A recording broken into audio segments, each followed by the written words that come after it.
Hey everybody, I'm Brian Tyler Cohen. Thank you so much for tuning into our Yes on 50 voter registration day rally. We've got an amazing guest list today. We're joined by some of the biggest fighters on the left who are meeting this moment with the urgency that it deserves. And of course, I'm joined now by Governor Gavin Newsom. Before we get into a little bit of our back and forth, just want to let folks who are watching know that we are hosting this rally because of what's happening right now. And what's happening right now is existential, not just for the left, but for democracy.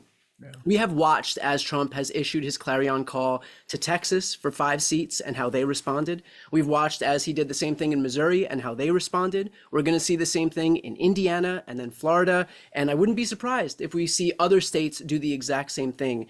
The reality is that this is how Republicans engineer themselves into a permanent majority, which makes it all the more important that we actually fight back.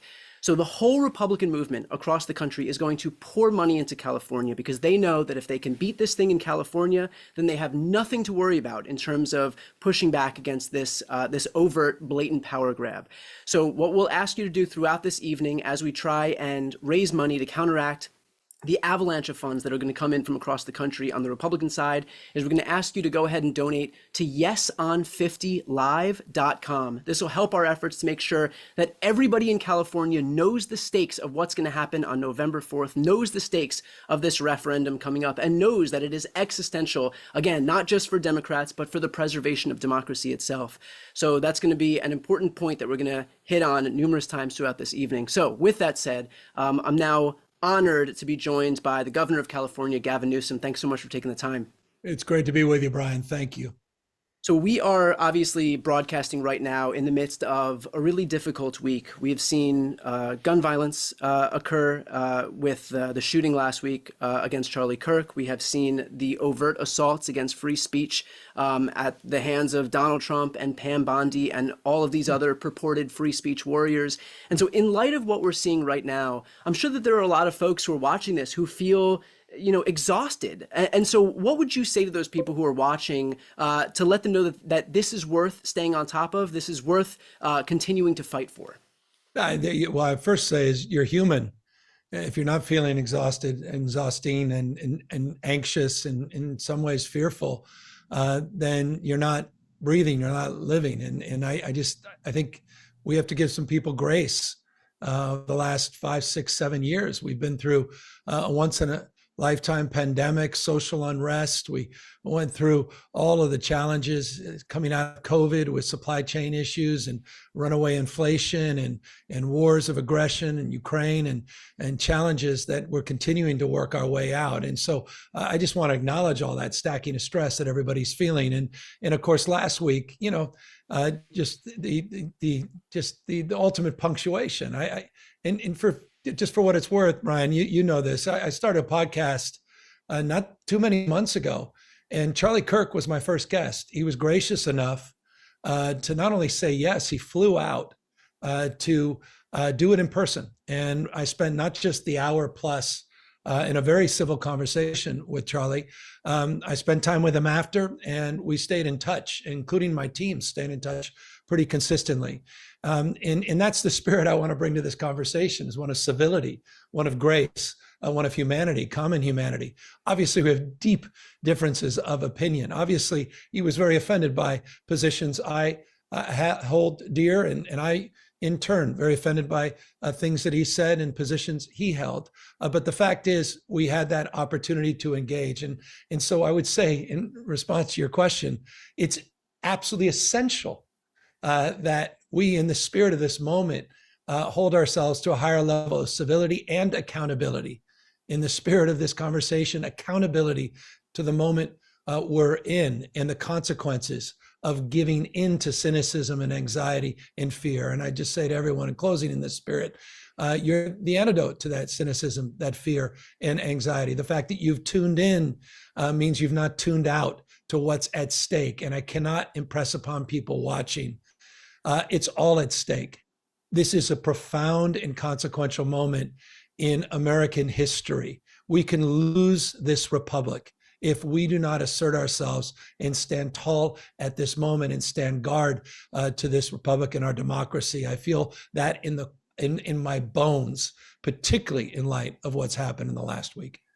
So let's talk about the California map redraw, this situation that we're in right now. We have, not that many weeks to go until this referendum, until November. And so there are going to be folks watching who say, look, California is a big blue bastion. Why do we have to worry about this? This thing is already a done deal. Why is this worth talking about right now? Well, because it's Prop 50 for a reason, impacts all 50 states. It's just not an electoral map. It's a simple math issue. You said it in the outset. Donald Trump realizes and recognizes that he is likely, almost overwhelmingly likely, to lose the midterms. And so he's trying to hold on to power.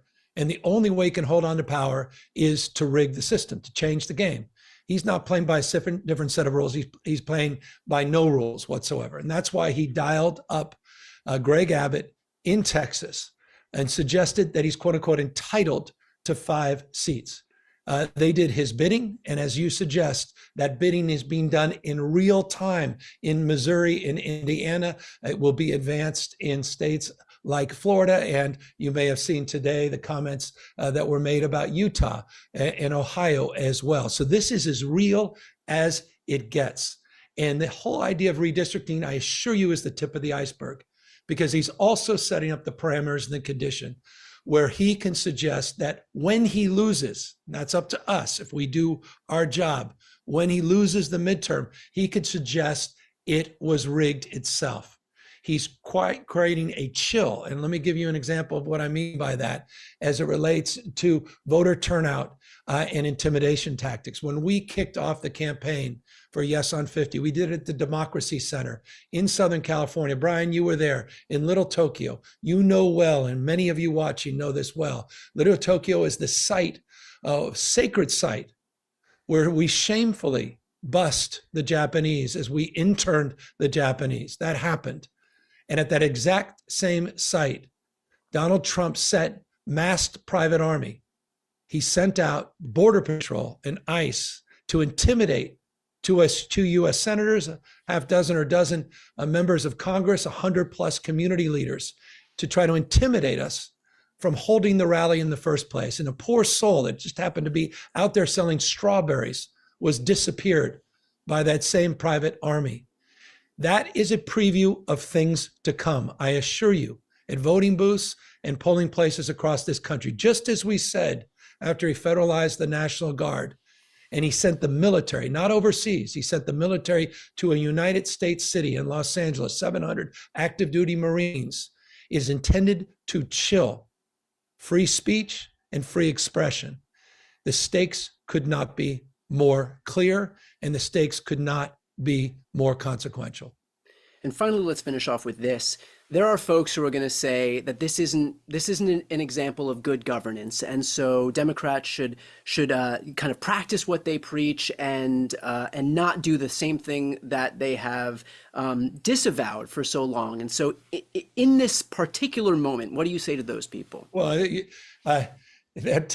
we can certainly do that. We can have a candlelight vigil. We can hold hands. We could talk about the way the world should be. We could come out with a white paper and talk about, how did all this happen? There could be some best-selling books as we watched our democracy slip away, as we watched the rule of law turn into the rule of dawn, as we watch yet another law firm or another media organization sell their soul, or to see another corporate titan sitting there and give personal, sit there and fealty to the dear leader. We could see more companies get socialized and nationalized. We can watch universities sell out. We can see this democracy slip through our fingers. We can sit there and say, boy, people really should have stood up and taken this guy, Stephen Miller, a little bit more seriously when he called the Democratic Party a terrorist organization, or taking the Department of Justice and its attorney general, its leader, who said that any speech they don't like is now hate speech, and they'll have the ability to shut it down and say, boy, we could have done something more. Or we can recognize the moment we're in, and we can meet that moment, and we can push back, and we do it with some muscularity. We did this in response to what Donald Trump has done, and we've done it, in closing, Brian, in the most democratic way. And I would say that to those still on the fence. That's the difference between us and them. We're not only using our formal authority, our ability to fight fire with fire and redistrict, but we're using our moral authority in this respect. It's temporary, it's transparent, and it's democratic, meaning we're putting in front of the voters. This is the first maps in the United States that will actually be submitted to the people themselves. The maps will be on the ballot, and it's a temporary response to this emergency, this crisis of the rigging of the midterms. And we need to win this at peril that we'll lose this republic, we'll lose this democracy. It is not an overstatement. This is code red. We all need to wake up to what's going on. And maybe, in final words, maybe I'm saying that from the prism of being a governor of a state where I watched the military asserting themselves to try to take over for domestic policing, where I watched this private army that is the most funded private army of its type anywhere in the world, with ICE out there in masks, intimidating people and their free expression of speech. Maybe it's because I'm sitting here where the UC Regents are meeting tomorrow to discuss a $1.9 billion extortion fine because institutions of higher learning and independent thinking are under assault by Donald Trump. That happens to be UCLA in my state. Maybe it's through the prism of that, but I assure you, in every state in America, I assure you this is a preview of things to come.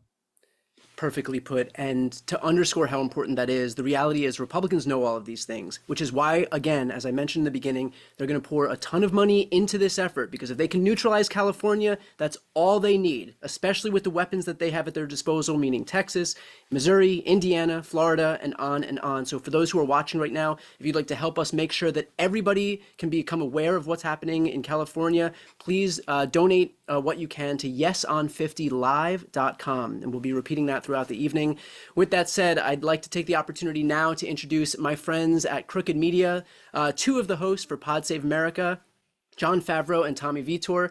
Pod Save America, of course, is a liberal podcast, and Crooked is a media organization that was started after these guys served in senior positions in the Obama administration. John Favreau is the chief speechwriter, and Tommy was the spokesman for the National Security Council. It is my honor to introduce my friends, John and Tommy. That's the nicest intro Hey, I've Brian. ever gotten. Jeez. Yeah. Feeling comfortable now. You guys can pay me afterwards. We already do. I pay you a stipend. Listen, thank you all for being here. Thank you for inviting us to the live stream. Thank you for raising money for this initiative, and Governor Newsom for putting this proposal forward. It's been a really scary, tough week, I think, for everybody. What happened to Charlie Kirk is an evil, indefensible tragedy, full stop, end of sentence. That said, what Donald Trump has signaled is to come is very scary. And it sort of reminds you of what this country could look like if there is no check on his power. And I think we have all thought and hoped and believed that the first check on his power would be the midterm elections. But clearly Donald Trump wants to steal the midterms through this redistricting process, and we have to fight back. And so that's why this is such an important proposition. Yeah, I think it's pretty simple. In an ideal world, there would be no partisan gerrymandering, and everyone would sign on to the bill Democrats introduced a couple of years ago to have independent, nonpartisan redistricting all over the country. That is not the world we live in. Donald Trump decided one day that he wanted to squeeze 5 more seats out of Texas, and basically has been pretty honest about it. There's no pretext here. He's not trying to hide it. He's just saying, I want 5 more seats, and now I want all the other states that can give me more seats to redraw their maps so they can give me more seats as well. So then it's easier for me to win the midterms. So then I don't have to be investigated for anything. My administration doesn't have to be investigated for anything, and I can continue to confirm judges and pass all kinds of legislation. And if we win the midterms, Donald Trump will never sign a piece of legislation again. If we win the midterms, we can start trying to hold his administration accountable. And so this now comes down to Prop 50. And I know some people might think, well, it's California, Democratic voter registration advantage, should be no problem. It's going to be, a lower turnout election. And so a lot of political junkies, like the people who are probably watching this live stream, are going to show up, and that's that. Well, the other side is going to spend millions and millions and millions of dollars to try to defeat this, because Donald Trump and the Republicans are very aware that if we draw the maps here to, try to neutralize what they're doing in Texas and other places, that it's going to be harder for them to win. And, reporting suggests that on Donald Trump's mind are the midterms more than they ever have been. He is very, very intent on winning these. He's very, very nervous about the possibility of being investigated, his administration being investigated. So they are going to dump an enormous amount of money in here, and they're going to try to get their base going and to get people to turn out in midterm elections that don't usually turn out, that usually just turn out for Donald Trump in presidential year. So they're throwing everything they have into this, which is why it's really, really important for everyone to donate so that we can get the word out, so that Governor Newsom can get the word out. And ballot initiatives in California are always a little confusing, having lived here for quite a while now. And so we have to remind everyone through communication, through spending money on ads, that you got to vote yes on this to make sure that we have a chance in the midterms to take back the House. So please, if you can, donate to yeson50live.com. You can go right there and donate. And thanks everyone for listening and for tuning in. And now we're gonna bring in a Massachusetts luminary. Yes, Senator Elizabeth Warren is on the stream. our real home state senator. Great to see you. Yeah. Good to see you guys. The Patriots are 1-1. That's the best news I've gotten all week. How are you? I'm doing just fine. Thank you very much personally. But do keep in mind, I am here in Washington, D.C. And I go in every day that I'm here to work in a Senate controlled by spineless Republicans and to worry about what comes over from the House, which is controlled by spineless Republicans. You keep thinking about why are they pouring so much into this? And I think you make exactly one important point, and that is Donald Trump does not want to be investigated. But I want to dig a little more on this, because part of what's at stake here is that what Donald Trump has been able to do over the last, how long has it been? 158 years. Since January when he was sworn in, is that he has been able to break the law over and over and over and over and over and over. And people say, what can we do? Well, I'll tell you, if just the tiny number of Republicans in the House or the Senate would say, we're done. We're not doing that. You can't do that. Donald Trump, yes, you are president, but here are things you cannot do.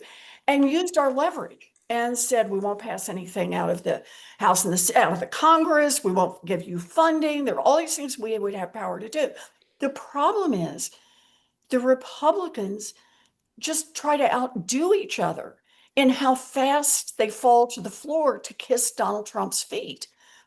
And the consequence of that is the whole basic structure of government now is breaking apart.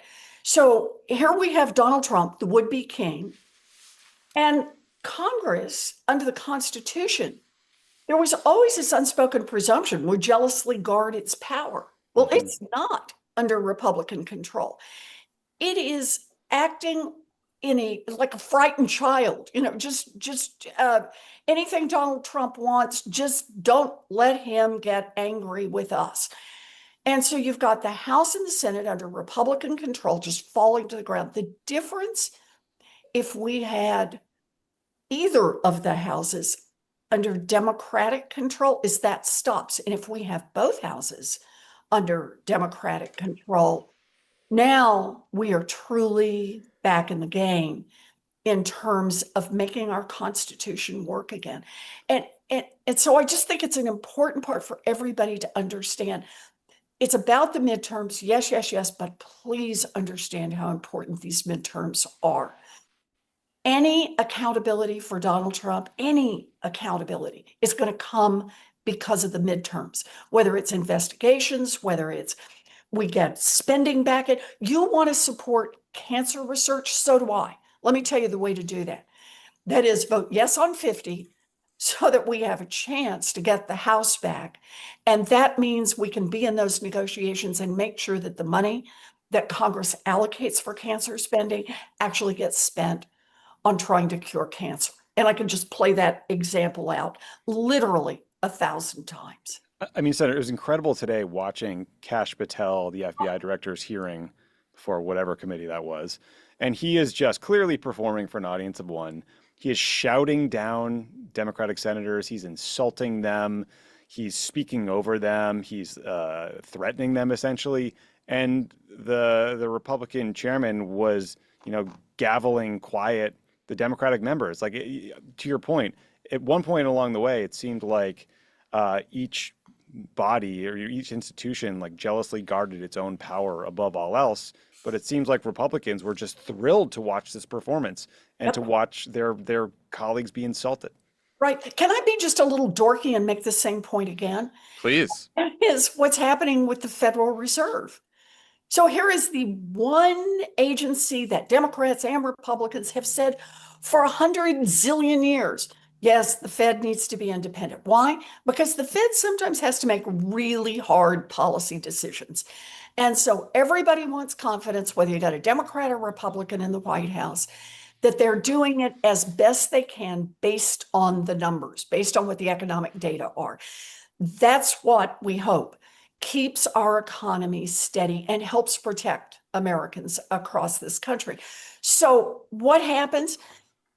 Donald Trump gets to nominate someone. The guy he has nominated, this is no joke, Dr. Myron, now sits as the president of the Council of Economic Advisors, working in the White House for Trump. He's not going to give up that job.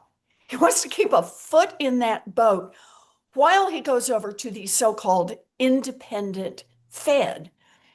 And so every Republican senator at our hearing last week in banking, I know it didn't have all the sparkle of the Patel hearing, but every Republican senator, I believe in the independence of the Fed.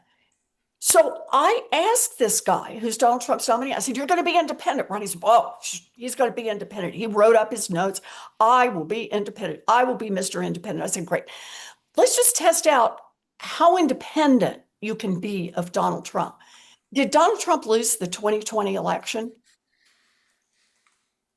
Mr. Independent could not answer that question. Well, it was ruled by a blah, blah, blah, Senate and was confirmed, blah, blah, right? He could not bring himself to say those words. So I said, okay, let's go to another. I realize that one's sensitive. Let's go to what Donald Trump said when he fired the person who put out the labor statistics, the head of the BLS. BLS, Bureau of Labor Statistics. And I said, Donald Trump, and I read the quote, said this person lied and tried to help Kamala and falsified data. And I said, is that true? Again, here's the guy who's chief economist, literally could not say that maybe, just maybe, the president got a word or two wrong when he called the head of BLS a liar and a cheat and just maybe had overstepped a little bit. And I use that as an example of everybody who comes through to be confirmed starts with prostrating themselves in front of Donald Trump might be looking. And I am so grateful to Donald Trump. They all say, and I will do whatever he wants me to do. That's why I see Prop 50 as a fight for the independence of our democracy, a fight to say there's a check on power. For everybody who shut up for no kings, this is your chance in California to show up and just say, power, we get it. Presidents should have power, but there's got to be a check on that power. And right now, there ain't no check on that power. It's not coming from the Republicans in the House. It's not coming from the Republicans in the Senate.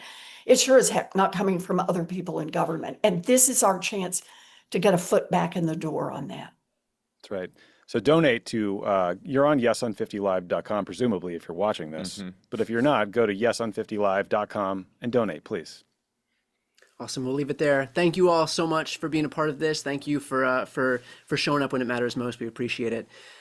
It's a pleasure now to be able to introduce everybody to two content creators that I love watching. We have Josiah and Luke. So Josiah is a self-certified American politics geek who wants to see more progressive policy, a more ruthless Democratic Party, and the defeat of Trump's authoritarianism. Runs a podcast and a YouTube channel that I love called The Pondering. Luke Beasley, I'm sure most people know him as well, a multifaceted content creator and influencer, best known for his presence on YouTube and TikTok, where he hosts a variety of content that resonates with a growing audience. He hosts a show called The Luke Beasley Show, which blends news and humor. So we'll leave it to you guys right now.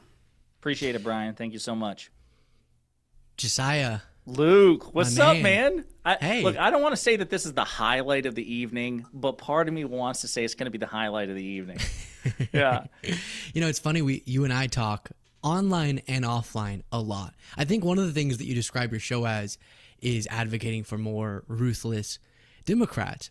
And we have at many turns winced at the lack of a motivation, a passion to really push back against the tactics of the Republican Party.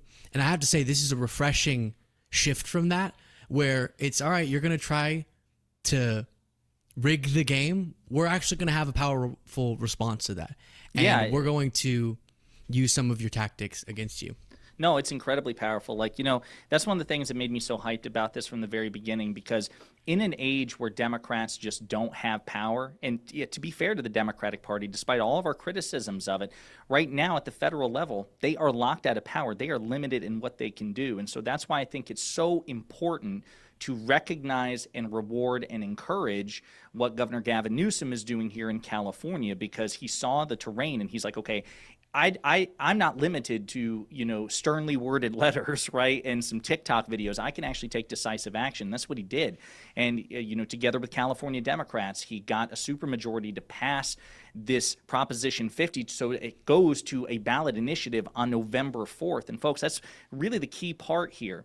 We need people to register to vote if you haven't yet, because, of course, today is National Voter Registration Day. But number two, there's a special election on November 4th that will decide, you know, potentially the fate of the next midterms and democracy consequently, by allowing Proposition 50 to pass. And that's what this is all about. So we have to recognize it, reward it, and encourage it, and hopefully inspire other Democrats in positions of power to take up the cause.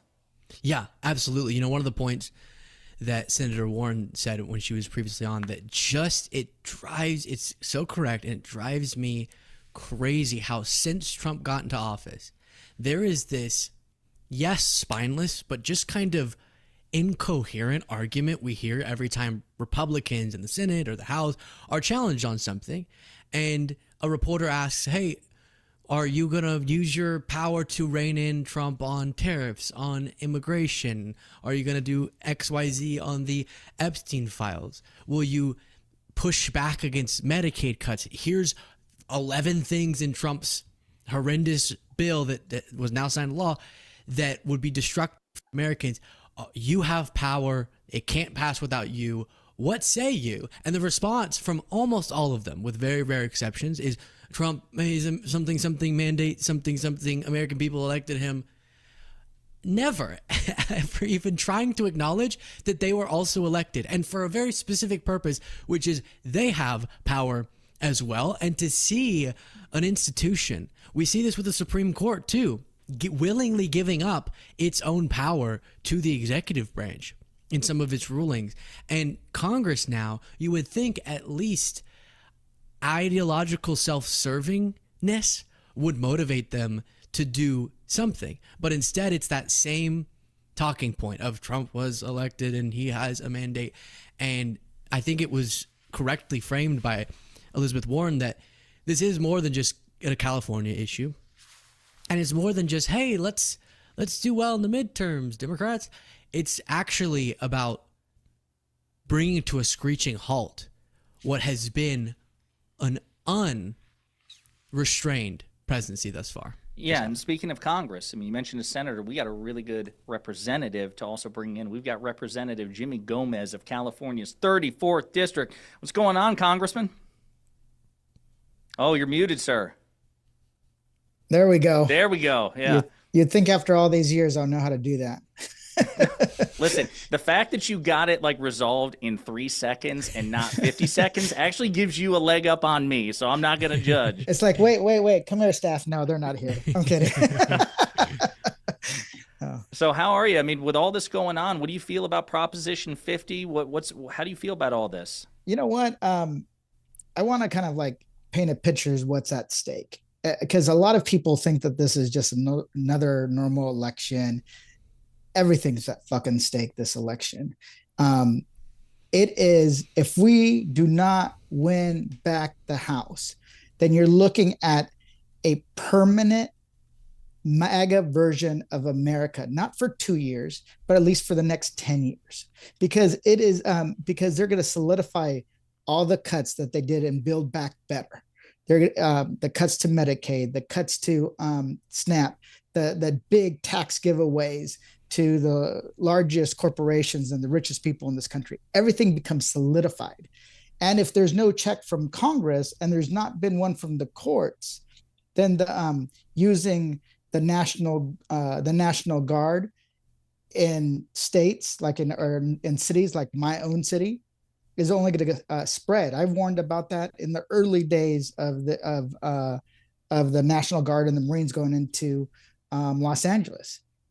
We knew that this was going into Chicago, DC, that it was going to spread. So people have to understand that we're in this together. If you do not want this permanent version of America that's being developed, that's being built bit by bit by Donald Trump and the billionaire establishment, then we got to pass Proposition 50, because it is just a counterbalance to them trying to rig another congressional majority, starting out with stealing 5 seats in Texas.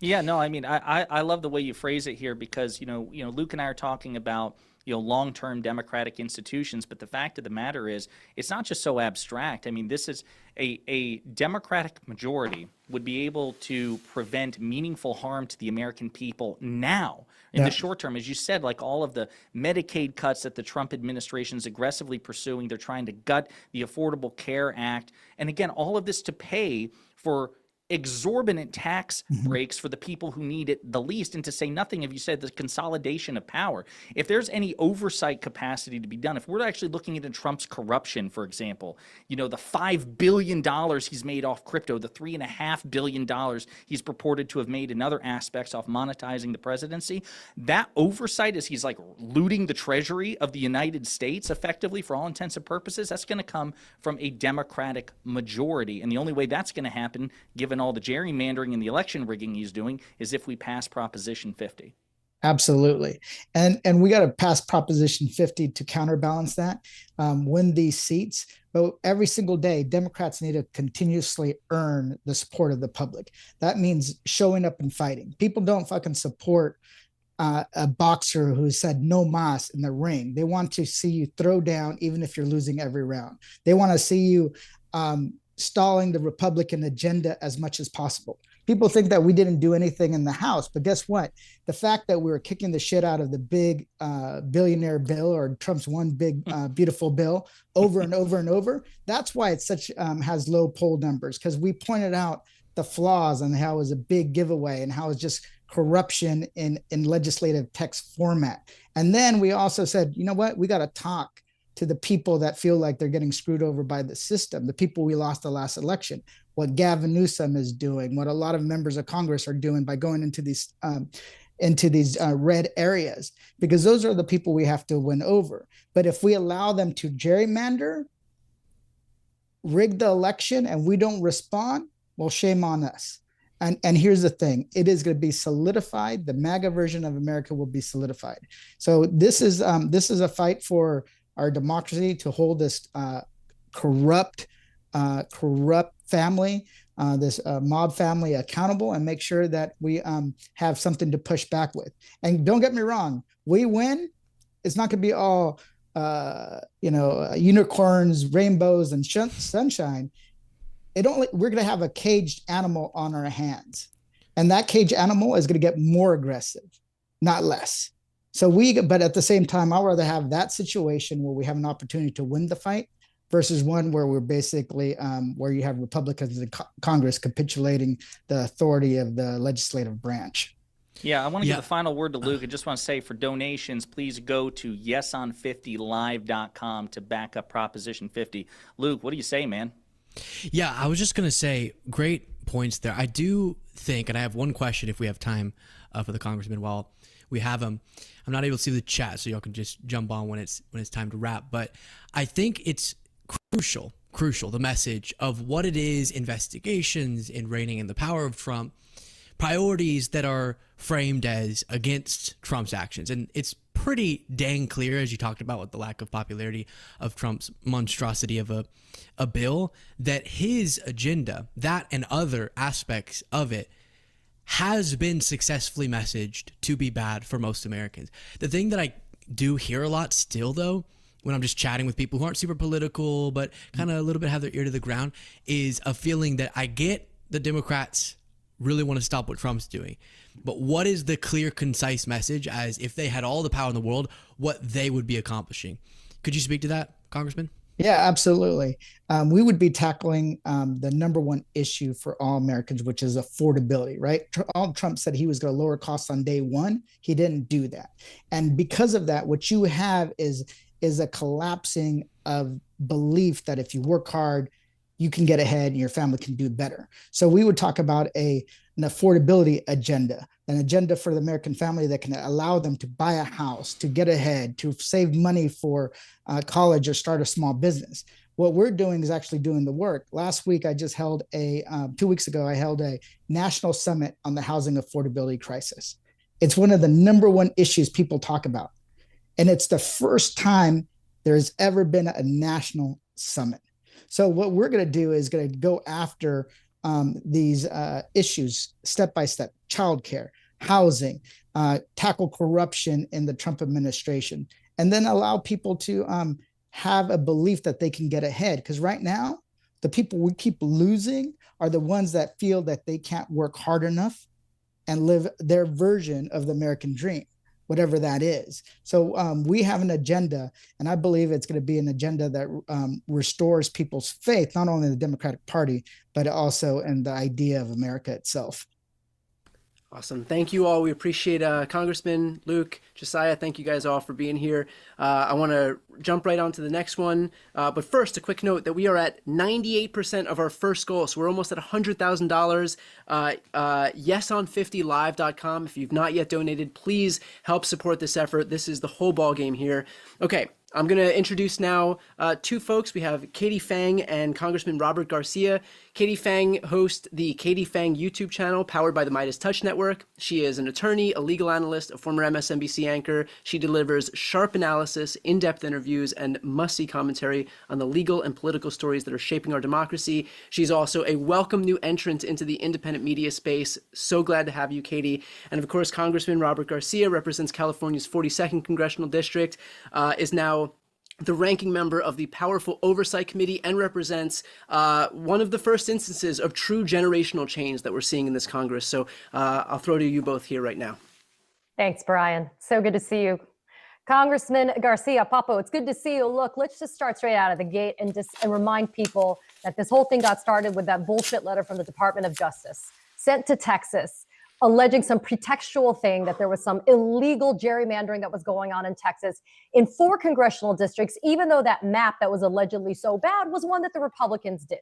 So that, I just want to underscore the fact that they're weaponizing the Department of Justice to be able to illegally rig elections. Now let's fast forward to what we got going on right now, which is if the policies for America are so great by the Republicans, why are they trying to rig the elections and try to redistrict and redo these maps?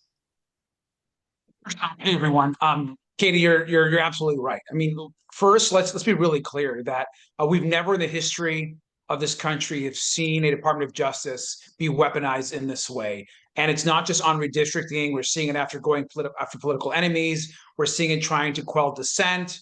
We're seeing essentially the pardons of people that should have no business getting any sort of leniency from the United States, the attack on the courts, the attack on academic institutions, all from the Department of Justice, which we know traditionally has had a separation from the White House. Not in Donald Trump's America. In Donald Trump's America, he can have his own police force, which is now ICE. In Donald Trump's America, he can lie and cheat his way to the White House. In Donald Trump's America, he can attack whoever he wants without consequence. He can hide the Epstein files and ignore survivors. And in this case, this is Donald Trump's plan to essentially rig and steal the 2026 election. Completely planned out by him, Stephen Miller, and that entire team over there at the White House. And so they have been working towards this. It moved fast, but our reaction in California has been in response to the DOJ and Trump's trying to rig and gerrymander Texas. We have had, as you know, a commission in the state that, by the way, I supported. I actively supported our independent commission, but we can no longer have two hands tied behind our back as Republicans steamroll their rigging of and gerrymandering of elections, as they try to take our rights, as they try to destroy the Constitution. And so I am committed to this fight. I'm so grateful to the governor for leading this fight in the state. And people got to know this is all about rigging 2026 and setting up 2028. It's really important for people to know too, Congressman, that you're actually impacted. Your district is actually impacted by these maps that have been proposed for Proposition 50, and you still support it, even though your district has been impacted. It has. Look, a lot of people don't know this, but I'm actually taking more Republicans than any other Democrat in the state of California in the California map, absorbing Republicans. And I, when asked, by a delegation to do so, I did it because we have our democracies at stake. And so this is not a moment for us to worry about not having competitive seats or worried about being in Congress for a lifetime. This is about winning the majority to protect people and to save our country. And so, look, I still have a fairly blue seat. I'm going to win my reelection, but I went from a super safe, very progressive, deep, over 30 points, 35 points, to a much closer seat, one where I'm having communities across Orange County in much more conservative areas, and more absorbing more Republicans than any other member of our delegation. And I'm doing it because it's the right thing to do, because we can win this seat, and we will. But we need people's support. We need folks to come out, vote for Prop 50, support candidates now that are going to have a little bit tougher seats. But like I told folks that have asked, hey, you're pretty progressive. Is this going to impact the way you take on Trump or the Oversight Committee? And I'll tell you, absolutely not. Looking forward to continuing having the fire and fighting back. Yeah, and even though Proposition 50 is specific to California, this will impact all of America when it comes to competent representation for constituents in Congress.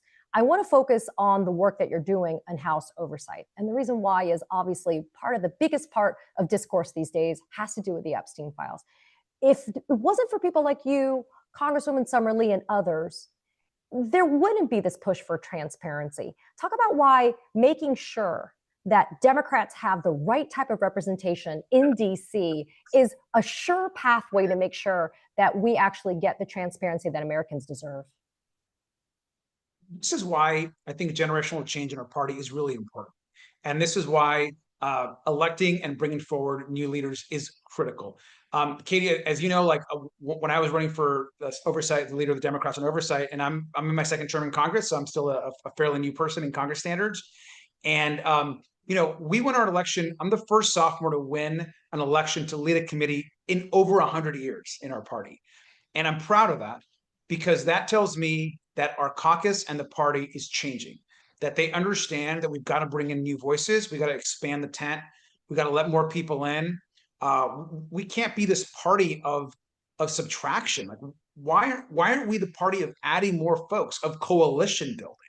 And I think that's what Prop 50 is also about, is we want to go national and take this national. And what's really critical is, as it relates to Epstein, you think about all the fight that we have in front of us. It's all these new generation younger members that are pushing. I mean, you talked about Summer Lee. We partnered in getting that subpoena out. She's in my class. You talk about folks like Jasmine Crockett, who is on fire, I think, bringing and leading this country in so many ways on issues that matter to working people. She's on our committee. She was also in my class. And so I think you're seeing younger, newer Democrats, I hope, modeling what it means to fight. And in this moment for Prop 50, we've got to be aggressive. We've got to back our governor. We got to be all in, because this could mean essentially us being able to stop the Trump agenda and dramatically slow it down, or giving him free reign to continue to rig more and more states, take away more of our rights, give more of our hard-earned labor to billionaires in this country, and to take away more health care. And so we've got to stop this now, and I'm proud that California is leading the way. There's a false narrative that's being pushed by the Republicans that this is an apples to apples comparison when we look at what was happening in Texas and now what is being proposed with Prop 50 in California. Talk about why that's just a lie. That frankly, one, Texas had a freaking off ramp that it could have taken. Governor Newsom gave it to Texas, gave it to Trump, gave it to all of them to be able to do before we got to this point in California. And why the opportunities that are being given to the California voters is definitely not what we're seeing happening in Texas. I mean, what a shock.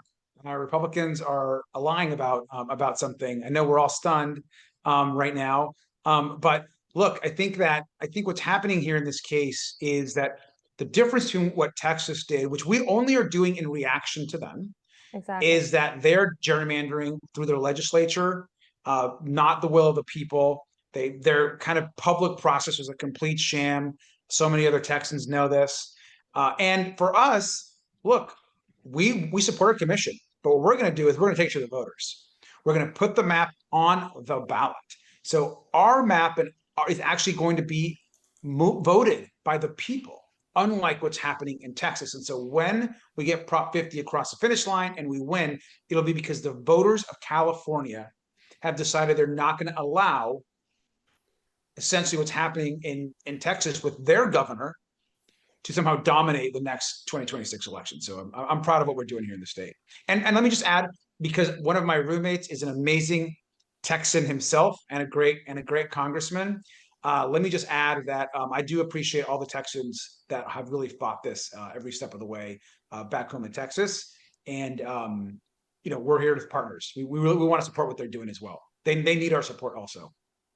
Yeah, I see Brian here. I know we're going to be parting ways, but Congressman, I did want to remind everybody who's tuning in, if you go to www.yeson50live.com, not only can you donate, which you have to because Prop 50 has got to be yes, but you can also volunteer and you can sign up and get more information.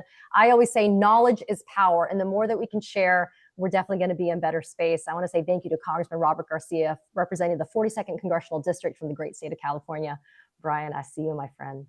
Awesome. Thank you both so much. We really appreciate you being a part of this, and thank you for promoting Yes on Live, yeson50live.com. We are making quite a big dent in terms of getting these donations up. We are on our way to $200,000, not even an hour into this thing. If you've not yet donated, please help this effort. This is the whole ball game here. I could not be more excited to promote the next duo. We have Beto O'Rourke and Mark Elias. Beto came within just 2 points of unseating Ted Cruz in 2018. He is a huge inspiration for me. Every time Beto speaks, it is difficult not to just sit there and be enthralled and listen. He is in large part the best of the Democratic Party. And also I should note that race that he ran in 2018 also resulted in a raft of Democrats sweeping into office thanks to his efforts, including a record 19 black female judges. So a huge accomplishment by Beto.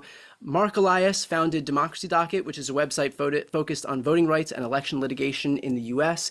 If there is a hero for democracy, if there is a fighter for democracy, it's Mark. I speak for everybody watching in thanking you, Mark, for the work that you do on the front lines in both the courts and in the media. So I'll leave it both to you to take it from here. Hey, Brian, thank you for having us and for leading this effort in this conversation here tonight, and for everyone who's part of it, getting to listen to the previous conversation.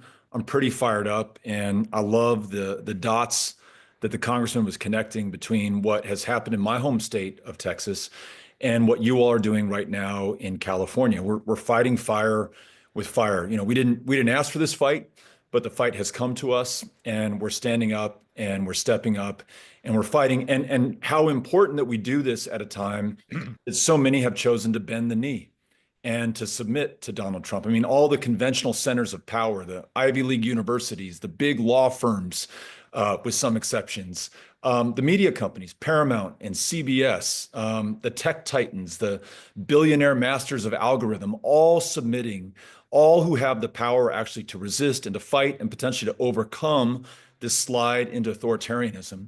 And yet here you have some brave people here in Texas, the Democratic state legislators who broke quorum to deny the Republican counterparts the numbers needed, initially at least, to redraw the maps, but certainly to draw the conversation to Texas, to our democracy, and the need to fight. And then thanks to everyone in California, most importantly, Governor Newsom, for leading that fight and making sure through a very democratic process, literally this is going to be brought to the voters in Proposition 50, redrawing these districts so that we can pick up 5 additional congressional seats to replace those stolen, likely here in the state of Texas.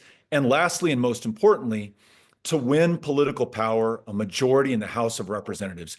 If we win that, there will be a check on Trump's lawlessness, accountability for his corruption and crimes, and the very real possibility of free and fair elections in 2028. If we fail, the consolidation of authoritarian power in Trump's hands, I believe, after 2026, will be unstoppable. More masked, plainclothes federal agents sweeping our fellow Americans up off the streets, more of his political opponents targeted for vengeance and retribution. And we know the Republican majority House of Representatives will likely try to roll out the royal red carpet for a 3rd Trump term. Those are the stakes. That's why it's so incredibly important that we fight. And for everyone who's listening and watching right now, please donate, pitch in, support this effort. And now I'm going to turn it over to my hero, Mark Elias, who is doing great work across the country, including here in Texas, making sure that we fight with everything that we've got. Mark, thank you for what you're doing. Thank you, Beto, and thank you, Brian Tyler Cohen. You know, Beto is going to be on my podcast tomorrow morning, so everyone needs to check that out, and because he is a true inspiration. The thing about Beto that everyone needs to know is that there are a whole lot of people who are talking about this fight.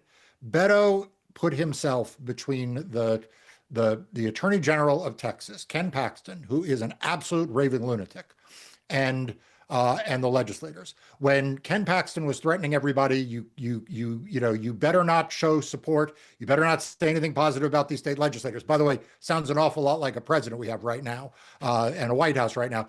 Beto said, "I'll be damned if I'm gonna bow down or step back." And he stepped forward and was as critical to the success that we saw in Texas. And if we wind up winning this lawsuit, we will all owe Beto O'Rourke a huge round of thank yous. And Brian, there's not enough I can say in the world about everything you have done for democracy, both in California and around the country. I see Senator Padilla coming up, another one of my heroes, Robert Garcia, Congressman.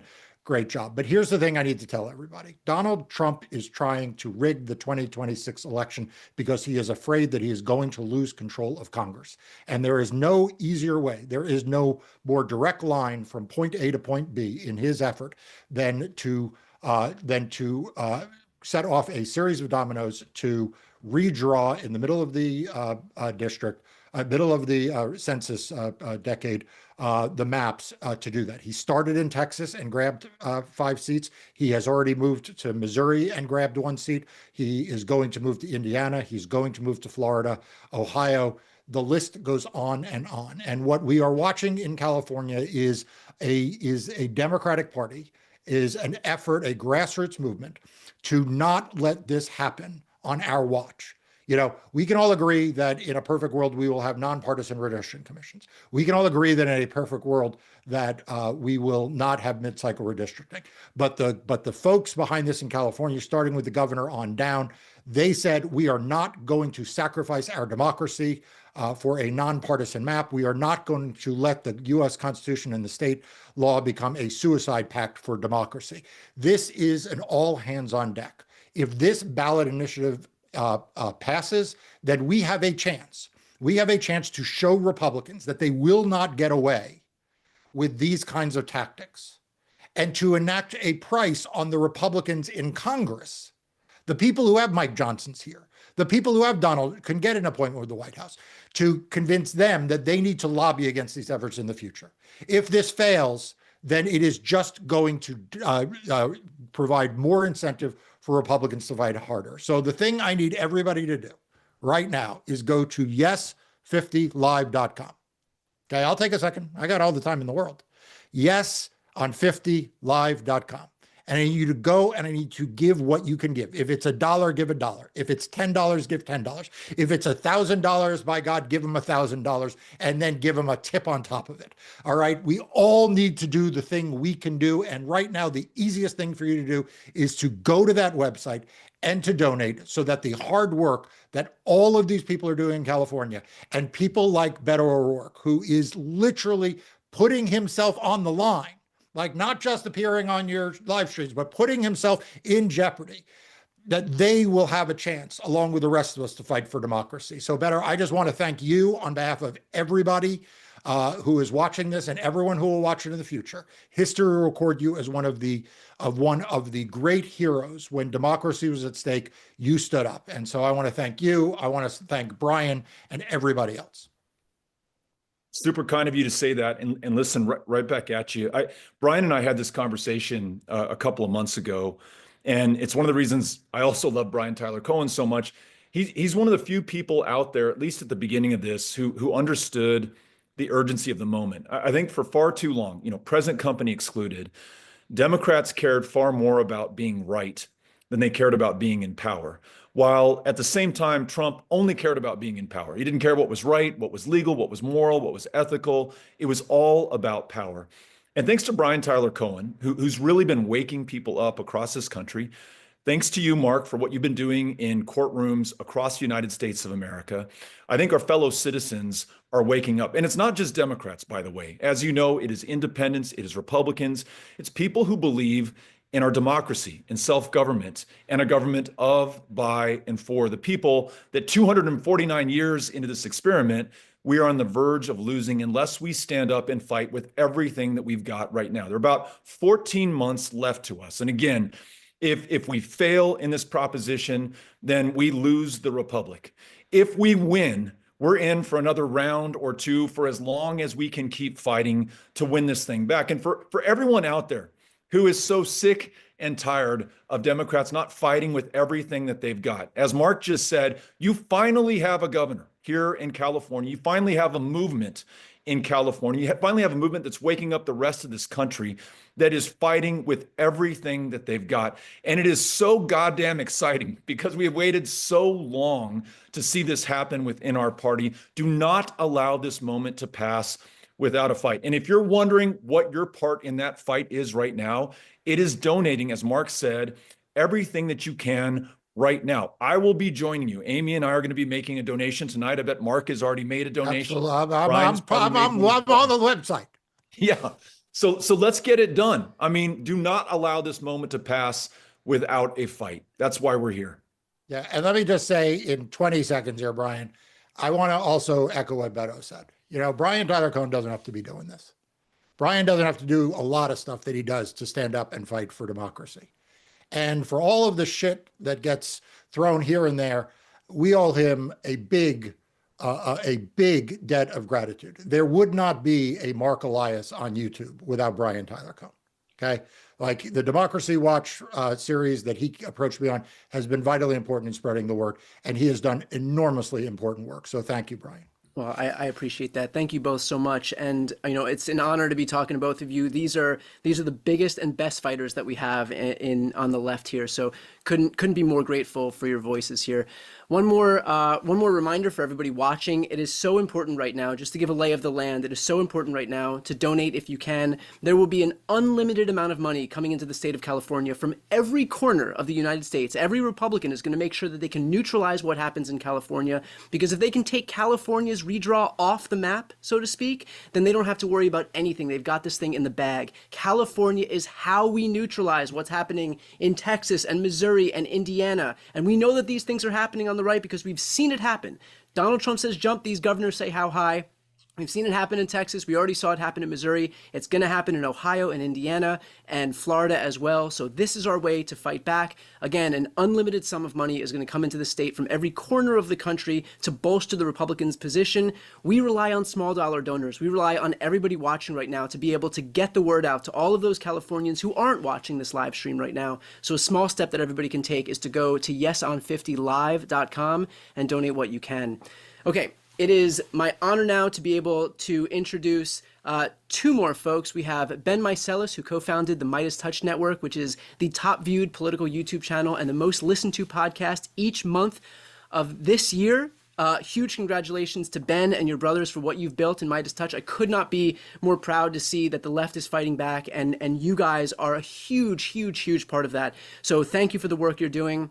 And congratulations on all of the well-deserved accolades that you guys have gotten. And I'm also going to call in Governor Newsom now, who, of course, is the center of all of this. We have been, begging and pleading for Democrats who are willing to match their words and their rhetoric with action, and nobody has better exemplified that than the governor. So I'll let you both take it from here. Governor Newsom, it's great to see you, the man of the hour right now. When your name is on Donald Trump's social media, it seems, on an almost hourly basis, whether it's Donald Trump claiming that he saved Los Angeles by turning on a magical faucet somewhere in the imaginary border between California and Canada, whether it's Donald Trump saying that he saved Los Angeles again a few months back, whatever he was making up about you today. It seems that you standing up to him is having a certain type of reaction, doesn't it? Oh, I appreciate that. It's it's a point of pride. I mean, there was almost 48 hours where I felt he'd forgotten about me, but you're right. No, he tried to hit me on his way over to the UK. And it's a reminder of what we're up against: mis and disinformation, just complete bullshit. Excuse my language. That comes from Donald Trump. And that's why it's important that we're not only winning the war in the spirit of what Beto and Mark just brought to this conversation on the ground, in the spirit of what Brian talked about in terms of this grassroots people power effort to push back against the well-heeled. But it's absolutely critical that we win the messaging war as well, that we organize in a much more, much more, intense way to communicate over and over and over again our message across the spectrum, which is just foundational in all these efforts. Look, the federal government once again is heading towards another shutdown potentially, but Donald Trump has ordered MAGA Mike Johnson and Republicans do not even have conversations with Democrats. He's repeatedly referred to Democrats as the enemy, radical, don't deal with them, don't even talk to them. You've been in politics for a little bit. That's not the way it always was, but it is what Donald Trump has turned the body politic into today, kind of this zero-sum game, if you will. And we see it play out over and over again. And, it seems as the American people are letting their voices be heard right now, he's getting more and more nervous, hence trying to rig these midterms. No, look, I mean, I think what you've underscored is the fundamental point here. Trump is weakness. He's weakness masquerading as strength. He's flailing. The economy is cooling. Inflation's starting to rise again. Consumer confidence is down. Credit card debt is going up. The tariffs have terrified our allies, and taxes are being felt on the American people and middle-class families. His only legislative success, the big, beautiful bill, is anything but. It's a big, beautiful betrayal. And we're seeing all of these authoritarian tendencies as a response to that weakness. And the more you see caps in his Truth Social and his tweets, the more that just underscores the fact that he's flailing.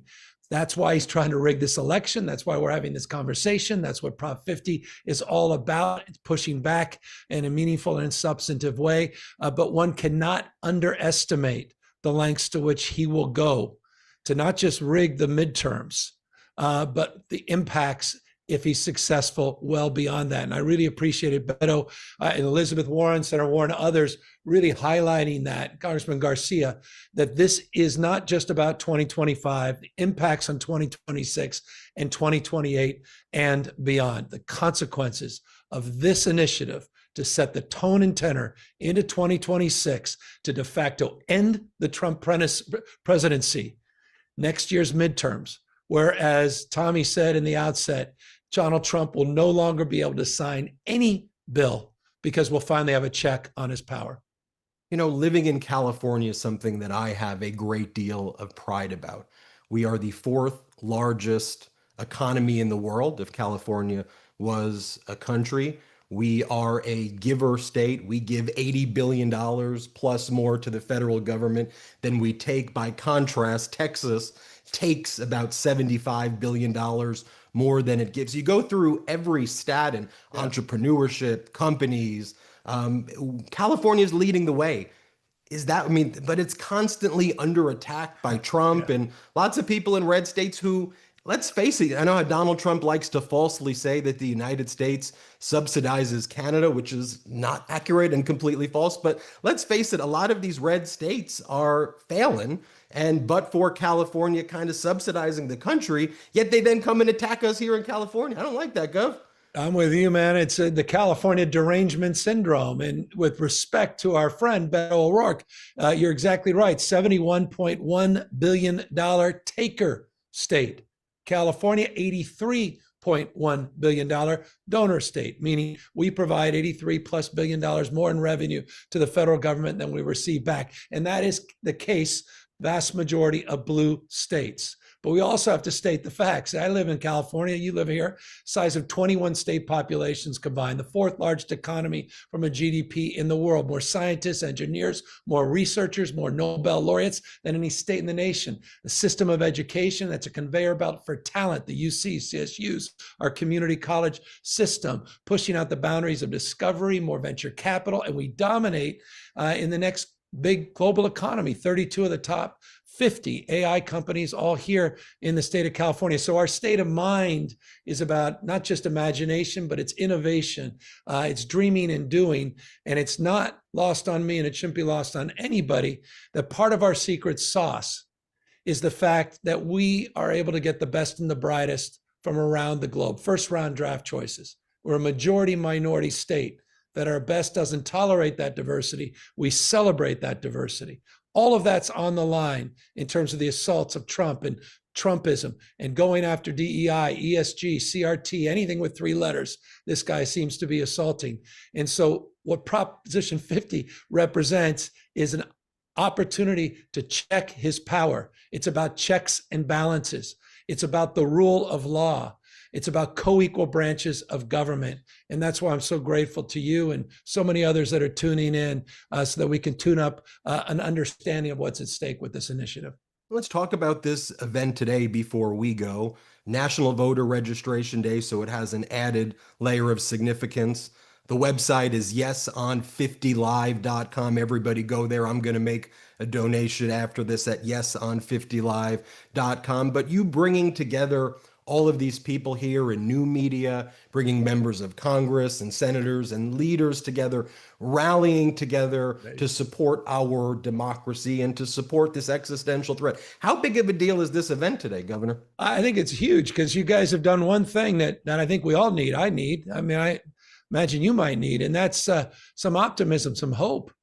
I think that we show up for each other. We're showing up for a cause greater than ourselves. And as Beto was saying, 249 years of these enduring principles and values, the best of Roman Republic and Greek democracy, about to celebrate the 250th anniversary of our founding fathers. It's all on the line. It's all at stake. And I think for me to see everybody show up like this, that's incredible. It gives me a sense of optimism and hopefulness. And what I think it also represents from a very organized perspective is that we're not just engaging in platform thinking, we're also engaged in platform doing, that we're actually manifesting something here. We have something to be for. We have work to do. We have agency. And what I think this whole engagement tonight represents is the power of the people In a democracy, Brandeis said it best, the most important office is office of citizen, active, not inert citizenship. And it's people making contributions, $3, $5, $10, making contributions by going out there and volunteering that will be the story that will define not just the success of Prop 50, but the story that I think will define this moment in the history books as we move into the 250th anniversary of Governor, thank you for what you're doing. Great conversation. I echo what everyone else said about you, Brian Tyler Cohen. You gave me that very nice intro, but you're the OG in YouTube, and you've paved the way for a lot of people like us. And thank you for putting this event together, Brian. Governor, thanks for fighting for us. You give us all hope to see the governor, the largest state in the United States, pushing back, fighting for democracy. Thanks for everything you're doing, Governor. Appreciate it, brother. Thank you, guys. Well, thank you both. And look, this is, again, to echo what Ben and the governor were saying, this is what it looks like when you actually put words behind action. For so long, Democrats have been begging for not just strongly worded letters, but for actual real action, for actual push to what we're saying. And that's what we're seeing right here in California. But that's just half the battle. This thing is going to be a referendum on the ballot, but California is a huge state, and it's going to require getting the word out to so many people. And Republicans are already doing it. The day that this thing was announced, we had Republican operatives sending mailers out to every single address in the state. I know that if you live in California, you've seen them. You've gotten those mailers in your mailbox saying to vote no. We have to push back. This is our way to protect not just the future of the Democratic Party, but the future of democracy itself. And that relies on being able to reach all of those people who aren't paying attention to politics on a daily basis, which, to be honest, sounds good for everybody's mental health, but the reality is that it's going to take a lot of push from all of us who are paying attention to make sure that people know what's going on. So we are getting very close to our $200,000 mark, which is a huge milestone. But please, if you haven't yet donated, go to yesonfiftylive.com. Okay, I'm so excited to be able to introduce our two next guests. We have Joe Carducci and Senator Alex Padilla. I'm sure you've heard JoJo from Jers. She's worked so hard to make herself a household name. I'm also very proud to be from the same home state as her, the state of New Jersey, where it should be known that we have the best pizza in the country. And Senator Padilla, U.S. Senator from right here in my new home state of California. This is the senator who made a name for himself this year by putting his body on the line when he was arrested by the Trump administration for daring speak out. And that's exactly the kind of forward-leaning posture that we want to see from our elected officials. So I'll let you guys take it from here. Well, first of all, thank you, Brian. I did not know that you were from the Garden State, the greatest state in the country. No offense. I'm just kidding. I'm here from New Jersey participating in this event for Prop 50 in California because I understand that the stakes of this moment are much greater than the best state on the planet, which is, of course, New Jersey. Again, no offense. But Senator Padilla, it is wonderful to see you again under slightly better circumstances than the last time we spoke. But pleasure. I just wanted, I'm happy to see your face. I feel like we bonded a little bit in a unique way through some tragedy that happened last week. But I wanted to just start with something that is important to me, a thread that ties us together, which is that we are the children of immigrants. And the governor just said, in this country we celebrate diversity. Your parents, my dad, they believed in the American dream. They worked toward that end. They participated in achieving that. Donald Trump and MAGA Republicans, they don't appreciate that diversity. They, on the other hand, quite the contrary. They're trying to attack it. And so I want to start there, if you might, with what's at stake right now for the American dream for people like your parents, people like my dad. Sure. No, Jojo, great to be back with you. And I mean, I think a couple of things. Why does Donald Trump have it in for California so badly? It's because California is like the opposite of his vision. California is not the most populous state in the nation, the most diverse state in the nation, home to more immigrants than any state in the nation. And as you've been hearing, California has grown to become the fourth largest economy in the world. And that's not a coincidence. That doesn't happen despite the immigrant population. It's because of the immigrant population, the contributions of so many immigrants as workers, of course, but also as consumers and as entrepreneurs. But because of and there's a lot to say about Donald Trump here, but California is the embodiment of what the future of the country is, increasingly diverse, and we should be increasingly inclusive if we want to embrace the economic and cultural impact of it. But what does Donald Trump do? He attacks California. This mass deportation agenda that he has started his administration with is centered not just in California, but my hometown of Los Angeles. So imagine how offended I feel as a proud son of immigrants when, look, I knew my dad who worked for 40 years as a short order cook. My mom worked for 40 years cleaning houses so that my brother, my sister, and I can get a good education. That was it, and achieve the American dream. And that's the same story of millions of immigrants throughout California and throughout the country. And Trump and Republicans just can't handle it. So instead of trying to build on that success and that strength, they try to demonize it and attack it. So it's one of the many arguments why we need to support Proposition 50, because Prop 50 has been the most powerful tool presented to us to rein in this out of control administration. They want to steal next November's election by rigging it before it even starts. But California is going to step up and push back by approving Prop 50 this November.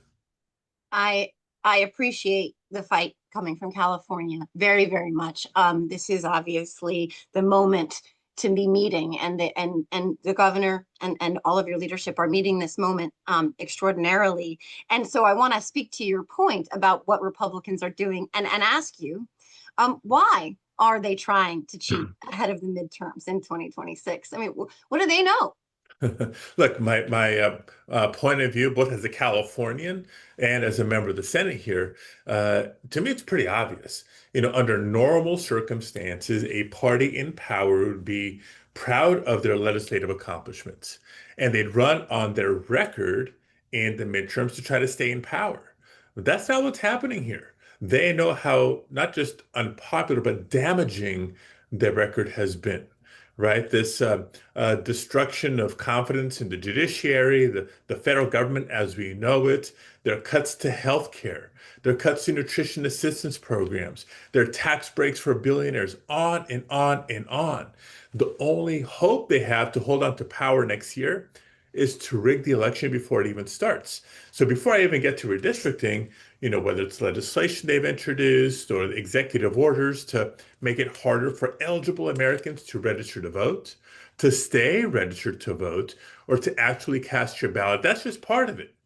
The Department of Justice, and I'm a member of the judiciary, I've seen it up close and personal, they're politicizing the Department of Justice now, just like they did in the first Trump term, trying to obtain all the personal information of voters in select states to try to tee up the purging of voter rolls. And on top of that, this redistricting push. I mean, I don't know about you, but when I first saw the news report of Trump calling Governor Abbott in Texas saying, five more Republican seats, it sounded a lot like when Donald Trump called the Secretary of State in Georgia in 2020, when he said, find me 11,000 more votes. They'll do anything to cling to power. That's what this is. And so as I try to sum it up to folks when I'm walking around, if you care about reining in this administration that has overreached, violated due process and the Constitution with their mass deportation agenda, if you care about the rising cost of groceries and housing and healthcare and energy and so much more, and you want to do something about it, you got to support Prop 50. If you care about the rule of law and defending the principles of our Constitution, you have to support Prop 50. It's the biggest check.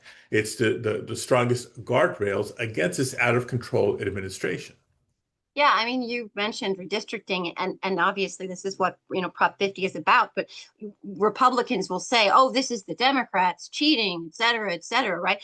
This is not at all what the Democrats wanted. This was triggered by what they did in Texas. The Democrats have been the ones advocating for fair maps. Can you talk to that? And what would you say to a Republican who says, "Oh no, this is the Democrats cheating," or people in the state of California who think, "I can't vote yes on this because this isn't fair"? Yeah, so be absolutely crystal clear on this. The only reason we are moving on Proposition 50 is in response to the abuse of power in Texas. Again, at the behest of Donald Trump. And by the way, whether California would have responded to this or not, Republicans were going to stop in Texas.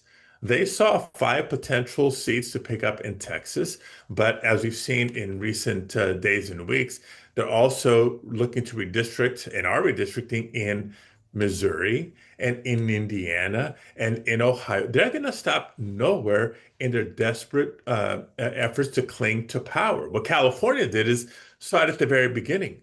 They're going into Texas to try to rig the system. As much as we support independent redistricting and all that stuff, the stakes are simply too high. The threat of this administration and its impact, the devastating impact on working families is too high. We can't sit idly by and just watch it happen. We have to respond.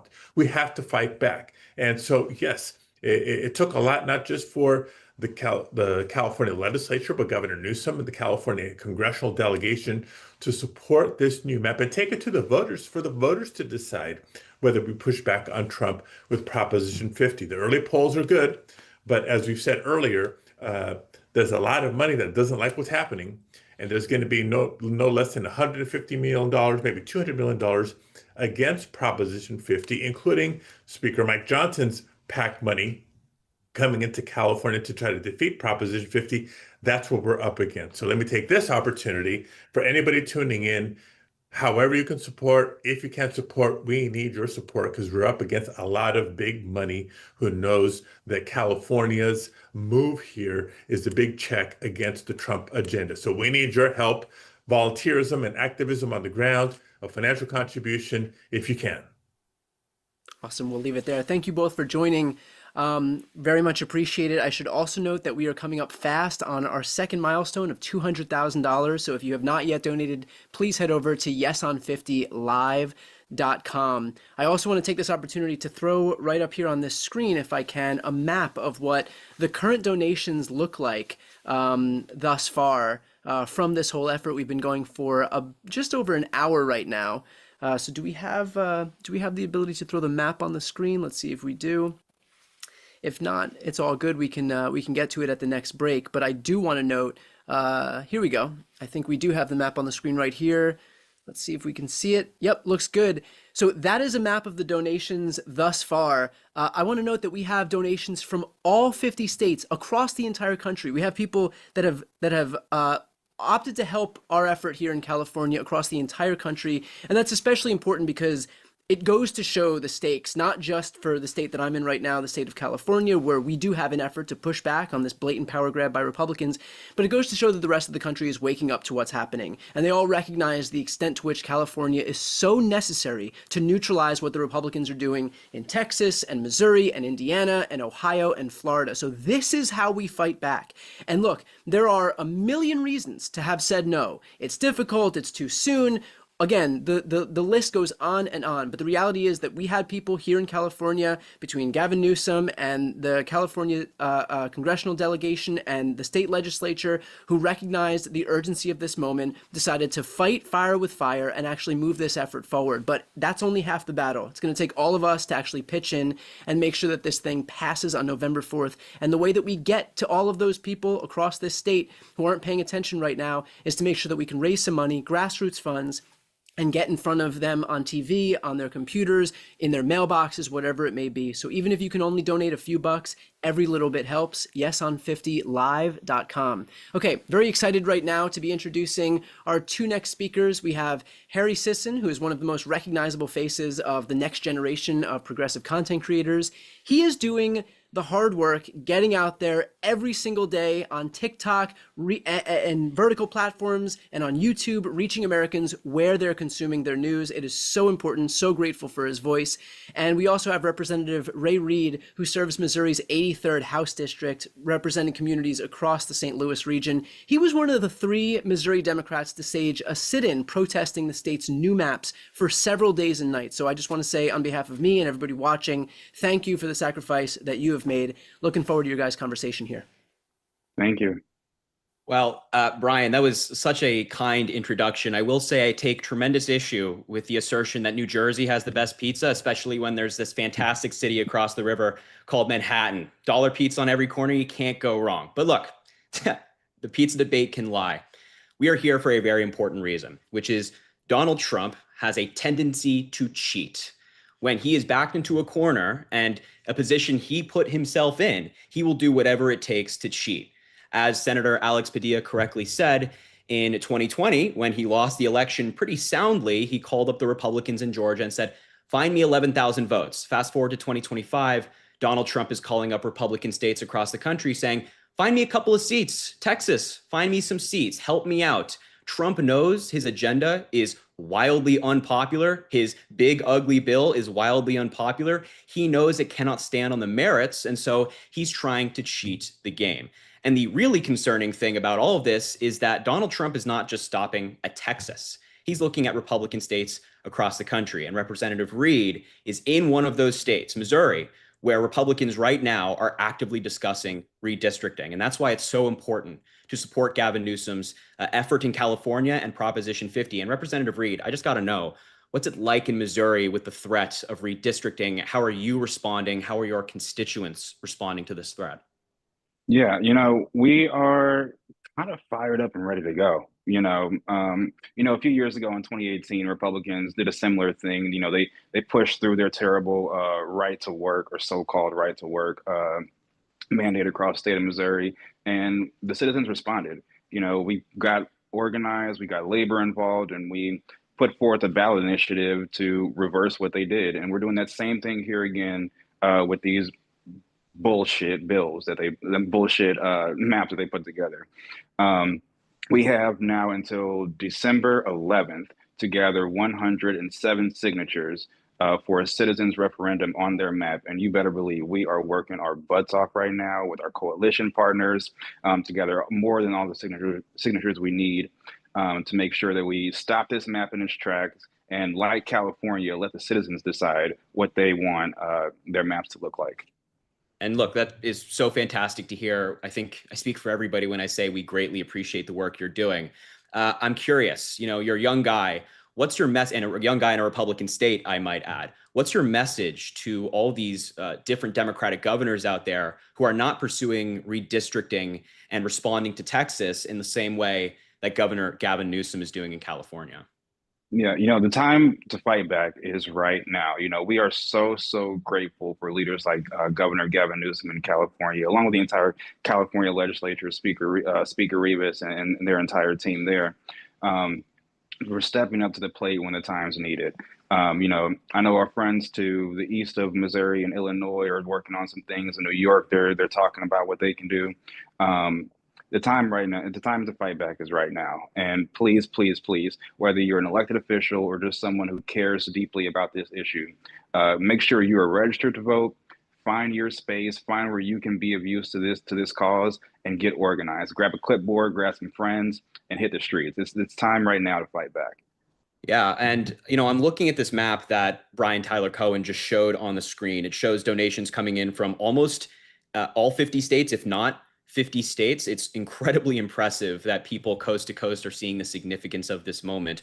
What do you think that speaks to, that people in liberal states, Republican states across the country are contributing to this cause and getting involved?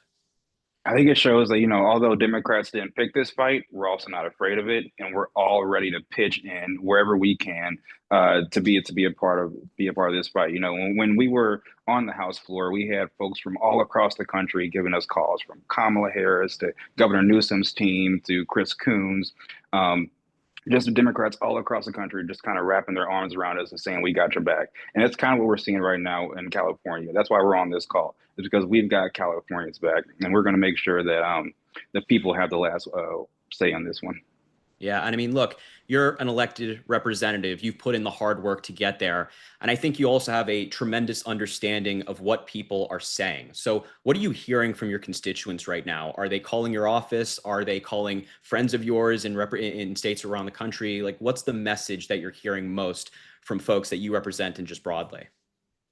More than anything, we're seeing people kind of wake up, even in a red state like Missouri. Republicans, I think, know that they've gone too far. Although they are, let me be clear, Republicans in Missouri and around the country and states like Texas are cowards for bending the knee to Donald Trump instead of upholding the duties of their offices. But we're seeing folks get fired up, get ready to go, mobilizing, putting their names on the ballot, organizing with friends, finding out how they can help with our citizens referendum. We're really seeing something that we haven't seen since, from my experience, 2008, which I'm really, really excited about. Yeah, I mean, I completely agree. I'm in a different position than you are. I make content online every day, and my comment sections, my DMs, everything for the past couple of months since Texas and Donald Trump started their cheating effort has been filled with what can we do? How can we get involved? How can we get our representatives to listen to us? And I think you're exactly right that there's this national awakening happening right now. And I'm also really happy to report that I'm even hearing this from Republicans. People in my personal life and online are saying, hey, this ain't right. What Donald Trump is trying to do with mid-decade redistricting is unprecedented and a blatant power grab. And that is exactly why this is so important. And I do want to plug the website. You've heard it many times tonight. It's yeson50live.com. The amazing thing about this website is you can contribute to this effort to help Gavin Newsom fight back, but you can also register to vote. This effort, this Prop 50 does not pass unless people get out there to vote and make their voices heard. So please go to that website. Please donate, register to vote, do everything that you can. And I know, Representative Reed, you know the significance of registering to vote and actually making their voices heard. So please, from all of us who have spoken tonight, go do that. And let's get this job done. I think we're close, and the amount of money raised is just fantastic. That's right. That's right. It's so important because this really is, the fight of our lifetimes. Everyone's talking about 2028. We don't get to 2028 if we don't deal with 2026 first. So please make sure you're registered to vote. Talk to 10 friends. Make sure they're registered to vote. Because I promise, when you can increase the voter turnout by 20 to 50 votes, precinct by precinct by precinct, that makes all the difference in the election. So please make sure you're registered to vote. And when you go donate, give $1 more, give $2 more, whatever you can, because I promise that makes all the difference too. Yeah, that's exactly right. Turnout is everything. Turnout is everything. Thank you guys both, Representative Reed, Harry. Thank you both so much for helping us here tonight. I should note that we have passed. Let's see, we're coming up on $250,000 in about an hour of doing this. So thank you all to the folks who have donated. If you've not yet donated, please help this effort. Even a few bucks goes a long way. Okay, very excited to introduce our next duo here. We have David Pakman, who's one of the OGs on YouTube. He was one of the very first people who I watched when I started tuning into politics. He paved the way for people like me to come onto YouTube and start making social media content. And my goal has been to do exactly what I've seen David do, which is to pay it forward and make way for the next generation to do the same. So very excited to have you here, David. And I think we have Congressman Eric Swalwell as well. Is that correct? There he is. So he represents California's 14th congressional district.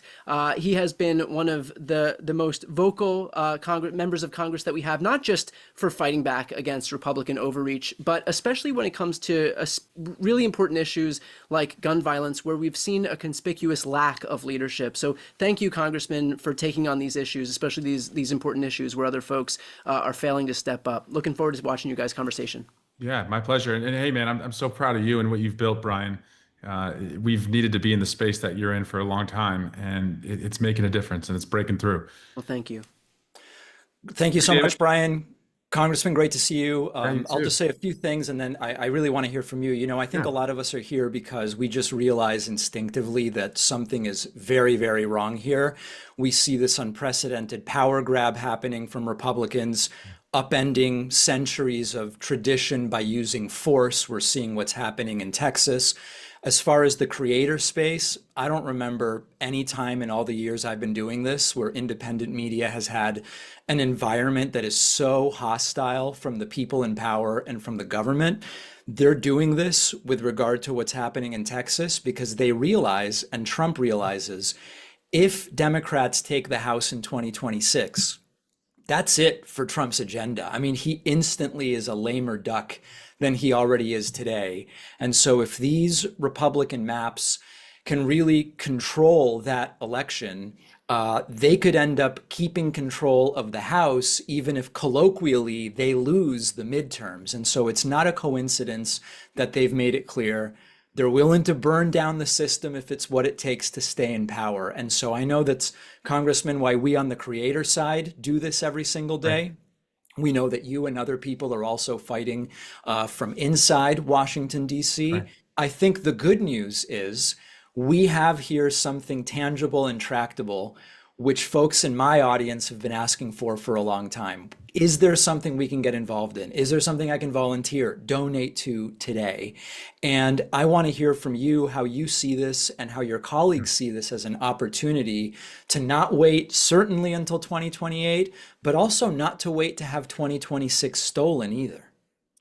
So I'm going to start where I'm going to end. And I see that the great Martin Sheen is going to join us a little bit later. And I think as a storyteller and an artist, he would agree that that's how you should always tell a story. And the Republicans, they see it the same way. So let's work backward a little bit. Republicans know that on November 4, 2026, when we go to the ballot boxes and marshal all of the support across the country and we win the midterms, they know that it's over, that this era of having masked agents pull our friends and neighbors off the streets and send them to faraway places, it's over, that this era of taking away health care from people who need it the most, it's over. This era of doing nothing about rising grocery prices is over. And the tariffs that the president has put so idiotically on allies of ours who produce so many goods that we need, that it's over. So that they know that if Democrats are in the majority, all of that chaos stops, all of that cruelty stops, because a couple of things happen. We have the power of the purse, so we decide, how to fund the government. We have the oversight ability to look at everything that they've done. So Elon Musk and Doge and the data theft that took place and the Social Security numbers that were breached, we look at all of that. And so they know that it's over in a sense. And most importantly, we have the subpoena power. And so they will have to immediately shift from doing and carrying out this cruel agenda of Donald Trump to thinking about 2028. And one last piece of this, David, I want to point out, our best chance at making sure that there are free and fair elections in 2028, in the next presidential election, is to win the midterms in 26, because it gives us the ability, to have that oversight and make sure that they're not doing everything possible to steal the election. Well, this is where people in the audience come in. Of course, check out yesonfiftylive.com. And if it's a few dollars or a little more than a few dollars, everything is helping to get to this incredible goal that we're pushing for right now. You can also find out how to volunteer for this effort at yesonfiftylive.com. And in addition to that, it is National Voter Registration Day. And Congressman, it seems like every election cycle we have this conversation. If we could just get 3% more turnout from 18 to 29-year-olds, it's over. And sometimes there's a little more turnout, sometimes there's a little less turnout. But one of the incredible opportunities in the United States is that because voter turnout is habitually so low in midterm elections and in off-year elections, that movement that can inspire just a few percentage more points of turnout has an outsized opportunity to really win big. And so the voter registration part of this, I think, is huge. It's so important, David, because it also gives us a jump on the midterms, right? And so it's exercising our democratic muscles, so to speak. It's giving agency to people who have never participated before. And it's not a dry run, because there are real stakes for what happens, this upcoming special election. But it essentially, it's a playoff game before the Super Bowl next year. I also just want to, put in perspective what it means to win, aside from, getting the 5 seats and countering what Texas is doing. I think in politics, just like sports, momentum begets momentum. So think about this. We go to the ballot box on November 4 to pass Prop 50 in California, and we win. And Mikey Sherrill wins the governor's race in New Jersey. And Abigail Spanberger wins the governor's race in Virginia. And that's a flip for us, going from red to blue. And the 2 Democratic judges on the Pennsylvania State Supreme Court win. Those are 4 big races across the country. If we sweep those 4 and we can win each of those, that's momentum, baby. That's going into the midterms with wind at our backs. It's confidence that we need, a boost that's so needed after the demoralizing election in 2024. And also on the other side, what this will mean on November 4 is vulnerable Republicans in the House and the Senate will think twice about whether they even want to run for reelection. So it could put even more seats in play. It would demoralize their donor base, it would demoralize their voters, and it would create a sense of inevitability. Not that we can take it for granted, we're still going to have to work for it, but psychologically beating them down and making them, question whether they can even hold the midterms, that's what winning on November 4 is all about. Well, the opposition knows what's at stake. They are able to pour nearly unlimited money into trying to defeat Prop 50. They know if they can get away with Texas but stop California, it puts them in a position to take that momentum that you're talking about. So make sure to check out yesonfiftylive.com. You can learn about volunteering.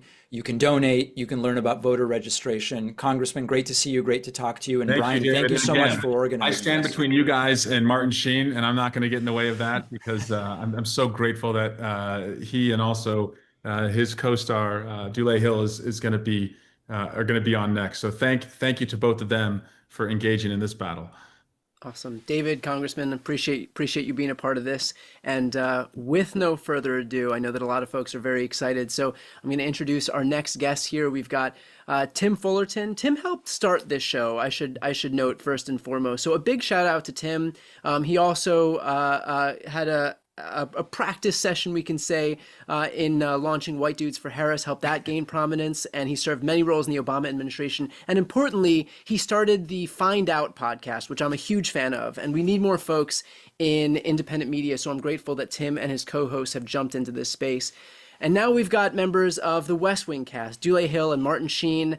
I know that for so many people watching right now, you both are the platonic ideal of what politics can be. And most importantly, thank you for staying engaged and involved, because it would be really easy to just, show up on set, do your thing, make a great show, and kind of step back and fall back into, just having been an actor. But the fact is that you're using your voices now for to stay engaged in this political process. And so, on behalf of myself and everybody watching, thank you so much for doing that. And looking forward to the conversation here. It's my pleasure to be here. I think it's important for all of us to actively stay involved in any way that we can. Because when we take our eye off the ball, we take our eye off the prize, then you see what can happen, and it can happen swiftly. When I saw the results of the election last year, I knew that there would be challenges. I knew that there would be an assault on our liberties, but I could not fathom what I'm seeing now. It really breaks my heart when I see our loss of humanity. I see how we are going to the extremes, and we are lacking the ability to find common ground. I mean, we are 1 year in, and these are trying times. And the only way that I feel that we can even have some type of backstop to this onslaught that is happening is by winning in the midterms. And I truly believe, I'll say to myself often, and I say to others, that democracy works when we, the people, work it. That's how democracy stays alive. And the only way that the best way for us to fight this battle for the soul of our nation, for the character of who we are, is at the ballot box. That's what we have to do. And I truly believe that all things being equal, if we were given the opportunity to freely vote the way we have, then it would be a no-brainer that the Democrats would win. There would be balance put back into the system. And that would be that. But I do believe that also that these extremist politicians are very aware that they cannot win the battle on their merits. They cannot win re-election on their merits. So the same people who a few years ago were crying about a stolen election and supported people who really, acted in a way that was not supportive of our democracy are now actually trying to steal an election. They're not even doing it in the shadows. They're being very overt about what they are doing. But what really, I guess, affects me is that they're taking away the voice of the people. It's one thing if you were going to do this redistricting plan and you were going to bring it to the citizens, That's how democracy works. Let people talk about it. If you were doing it that way and then the people voted for that, I would have nothing to say. But the fact that they're doing it in the dark rooms of the legislatures across the country, at least in Texas now, and attempting to do it in other places, that is where I think is a line too far. And I appreciate what the governor of California is doing, what the legislature here is doing by giving us the power to have our voice be heard, by giving us a way to be able to stand up for ourselves, and by giving us a pathway to be able to keep our democracy alive. And that's the main reason why I'm here, is to play my part. I always say if I can get 1 billion people to move 1 billion stones, then we can move a mountain. And I think in this situation, if we can get people to get involved, to get engaged, to support Yes on 50 here in California, and to use their voice across the nation, I believe the Democrats will get back the House. And at that point, we can put some type of balance back into the system, because we've seen what happens when there's imbalance. And right now, it is all out of whack, and there's too much extremism happening in our politics right now. So that's why I'm here, and I'm always down to support in any way I can. Well, thank you, Dule. And it's all of that was really well said. And I think it's a really important thing that you mentioned, which is, Texas did this behind closed doors. The Trump administration called Governor Abbott's team and said, I need you to find 5 seats. He actually said it. I need you to find 5 seats for me. And then they did this unilaterally. And I think that that's why it's great that we're doing it, and the way Governor Newsom's doing it is the way to do it, with a people-powered movement. And so I want to turn. So I think everybody on this call probably would prefer our new next guest to actually be the president of the United States at this moment. We have Martin Sheen, who has, I think, played a president twice and has been a chief of staff once, and actually has been, I believe, arrested more times than Donald Trump, but for very good reasons, standing up for what's right. So, Martin Sheen, thank you. It is an honor to speak to you. I would love to hear from you about why voting yes on Prop 50 is so important. Well, thanks. Can you hear me? Yes, we can. All right, good. Yeah. Renee left the room. My engineer here is my daughter who runs this machine. Frankly, I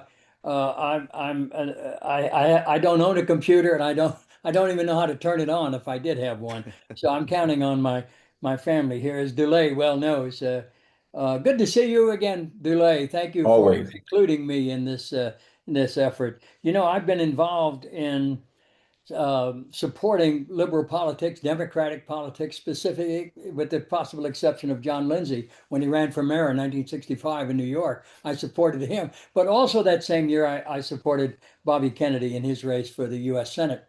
And so this is not, unusual for me to be involved in not just in democratic politics, but in peace and social justice issues, because I can't really separate them. What our governor here in California so bravely did was to stand up to the landslide of effort and lies that are pulling the Constitution and the Bill of Rights down the tubes. And so our effort is to put a stop to it and to retrieve as much as we possibly can. I've never seen it this bad in my life, frankly. And we've been watching the opposition to Proposition 50 on every local channel we have, and some of the streamers as well. Ads against us voting to vote no on 50, and their reasoning is that it's undemocratic to gerrymander here, and how dare we do this? Why we should stand up as patriotic Americans and stop this. There's not a mention of Texas or the possibility of Missouri or Ohio, God forbid, my home state, or Indiana. And so we have to, we can't always choose our fights. Very often we are called to fight in foreign lands with unfamiliar ground. And this is one of those times. We've never been in this situation before. I've watched this administration. I was watching Kash Patel being drilled by our good senator from California today, and I don't know if any of you saw the exchange between the two of them. It made the national news, but that level of ahead of the FBI or any of the other agencies is astonishing to me. there is no possible way that any of these people at the head of any of the cabinet ministries that we have right now would ever make it in any other administration but Donald Trump. And when they look at each other across the room, around in the cabinet room, and they look at each other, they don't see anyone on the other side, back and forth, that is better than they are, is more heroic, has more courage. They, in a real sense, I suspect they despise each other because there isn't anyone on the other side that is better than they are. And they are looking at the worst reflection of themselves. And they are reflecting the policy that we're seeing and that DeLay referred to about the scandalous masked bandits grabbing people off our streets in public and disappearing people. And you know, so often when people are at least in normal times, if you want to call it normal, when people were deported, they usually went back to the country they came from. Now they're being sent.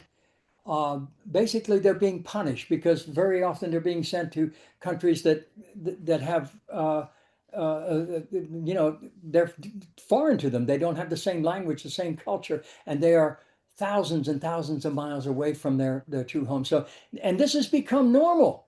We are what we're seeing. We saw that, you know, when the Marines marched through our downtown park, it was literally a walk in the park. There was no reason for them to be there. It is all that we're seeing is a reflection of a strong man trying to get a grip, and it's slipping out of his hands. Chicago stood up and said, no, please don't come here, and we're going to give you every reason why. We don't need you. We've got good law enforcement. We've got good sanitation care here. We've got good health care. You're not needed here. Please stay home. Look after your families and your states. And so we don't have any choice but to go in the direction that we're being called by Governor Newsom.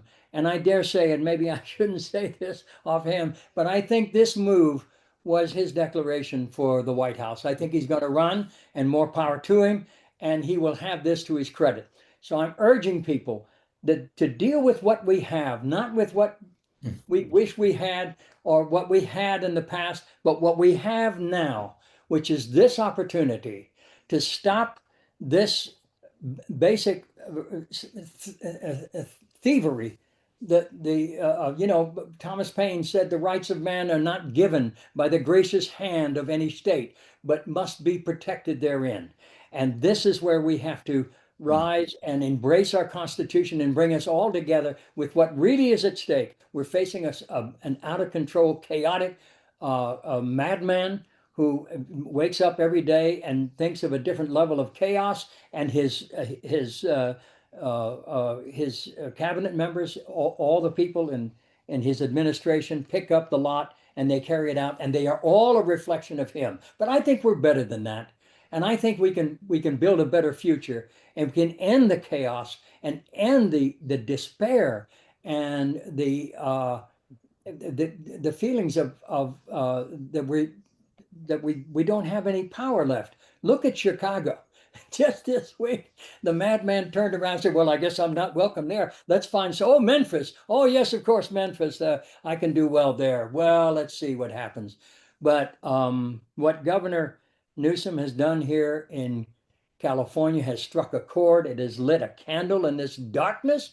And I pray and hope that people see what's possible and that we can turn this thing around. And this is one very important issue for the whole country to look at and to follow. Yes, on 50. Please, God, yes. Well said. And for those of you who haven't donated yet, which I don't know how you could not donate after listening to that, please go to yeson50live.com. Push us over the 300,000 mark. All of this money is coming from individuals giving $5, $10, $15, $20, and we are fighting against people who are writing $250,000 checks, $1 million checks.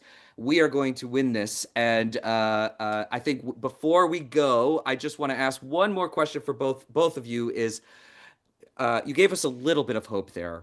And, I think the West Wing show was something that I watched in high school and then ended up going into politics and worked in the Obama administration and things like that.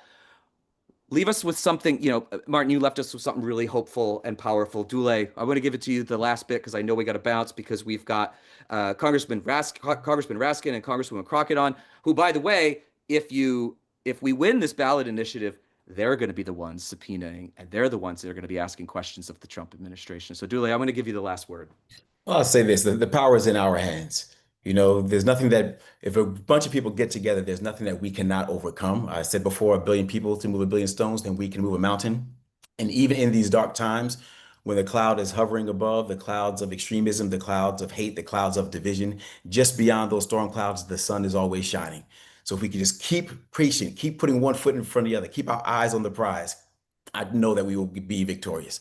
America always has, America will now today, and America always will in our tomorrow, as long as we stay engaged. So let's vote. I would only add just very simply that fear is useless. Faith is necessary. Yes, on 50. Awesome. We'll leave it there. I was The trying a president bit. has spoken. I was going to say, I was trying a bit where I was standing. You can't really see it in the Zoom, but I was about to say, in this building, when the president stands, nobody sits. Okay. What's next? That was also my nod to you. Thank you all for the time tonight. We appreciate it. And Tim, thank you so much. Appreciate it too. You're very welcome. Thank you so much. All the best to everybody. Best. Very excited to have our next guests. We have Adam Mockler, who I could not be more grateful for Adam Mockler's voice in the independent media space. He's one of the biggest voices of Gen Z. He specializes in the rapid fire deconstruction of Republican arguments. If you've been on TikTok, Instagram Reels, on YouTube, you have seen Adam. And thank you so much for the hard work and being such a relentless voice for the left in this independent media space. I'm also very glad to introduce Congressman Ted Lieu and Congressman Jamie Raskin. Ted Lieu represents California's 36th congressional district. He was my congressman for a hot minute out here in California. He has been an outspoken opponent of the overreach of this administration, and also, I should note, someone who is arguably the first Democrat to embrace independent media. I'm sure if you were on Twitter in the OG days before it devolved into what it is now, you know who Ted Lieu is. So thank you for being an early supporter of this space. And of course, Congressman Jamie Raskin is from Maryland's 8th congressional district. There is no one more clear-eyed about the threats to democracy than Jamie Raskin. You have been an absolute hero for democracy for years and years and years. I know that if for so many of us watching, if we genuflect at the altar of anyone, it's you, Congressman. So looking forward to your conversation, and Adam, take it away. Thank you for the kind words, Brian. I really want to pass it over to you guys because you guys will have unique takes on this, but from a really high level, a lot of the conversations I have with Republicans on this turn into this tit for tat on which party gerrymandered more, but it's not that. It's a lot simpler. Never in the history of the United States has a president requested for a governor to enact a mid-cycle redistricting with the intent of rigging the midterms in their favor. This is in between two census cycles, and this was intentionally done by Governor Abbott so that Donald Trump could win the midterms. Now, what Governor Newsom is doing is three things. It's proportional to what Texas is doing, it's temporary, and it's democratic. It's going up for a vote, and that's exactly why we're doing this today, so that you guys can help us spread awareness, help us raise more money. And I'd like to pass it over to Representative Ted Lieu. Can you explain the stakes and why it's important to vote yes on Prop 50? Thank you so much, Adam, and it's such an honor to be here with amazing Jamie Raskin as well. And I know, Brian, you had mentioned our Twitter early on, so I just want to read this text message on Twitter, direct message, July 1st, 2020, from Brian to me. He says, "Hi, Congressman. I'm wondering if you'd be interested in being interviewed for my podcast and YouTube channel, and you know that you typically get 1 million views. You now have over 4 billion views, so congratulations to what you've built." Now, Adam, to answer your question, it is so important, first of all, to support Prop 50, because not only do we fight back against Texas, we do better. Texas created 5 leading Republican seats. California responds, and we create 5 leading Republican seats in this map. But there's also an additional 5 districts that are really pretty tough for incumbents. They're known as frontline districts. we strengthen all of them. So this is essentially a map that affects 10 districts. So it actually isn't proportional. It is better. We are fighting back in a better way. And it's also better in the sense that this is the most democratic redistricting ever because literally the voters are going to be putting the map in. Representative Raskin, can you build on that? Yes, indeed. Thank you for having me, Adam. Hello to my buddy Brian Tyler Cohen. Hey, the praise comes right back at you guys for what California is doing here. The whole country is looking up to you right now because of what you're doing, showing exactly how to fight back against this extreme, Hunger Games style gerrymander that they've imposed on us in Texas. Ted gives us some reason to be hopeful that we're not only fighting back, we're fighting back in a more nimble and agile way. But let me just say 2 points. One, Adam, relates to what you began with. Some people are saying, well, two wrongs don't make a right. And I just don't know whether we should just gerrymander just because they did it. We should rise above it. Okay, now look. I want everybody to be 1,000% clear about this. We have been trying to abolish partisan gerrymandering in Congress for more than a decade. Look at the For the People Act. The very first plank is to delete partisan gerrymandering all across the country and to impose nonpartisan redistricting commissions in every state.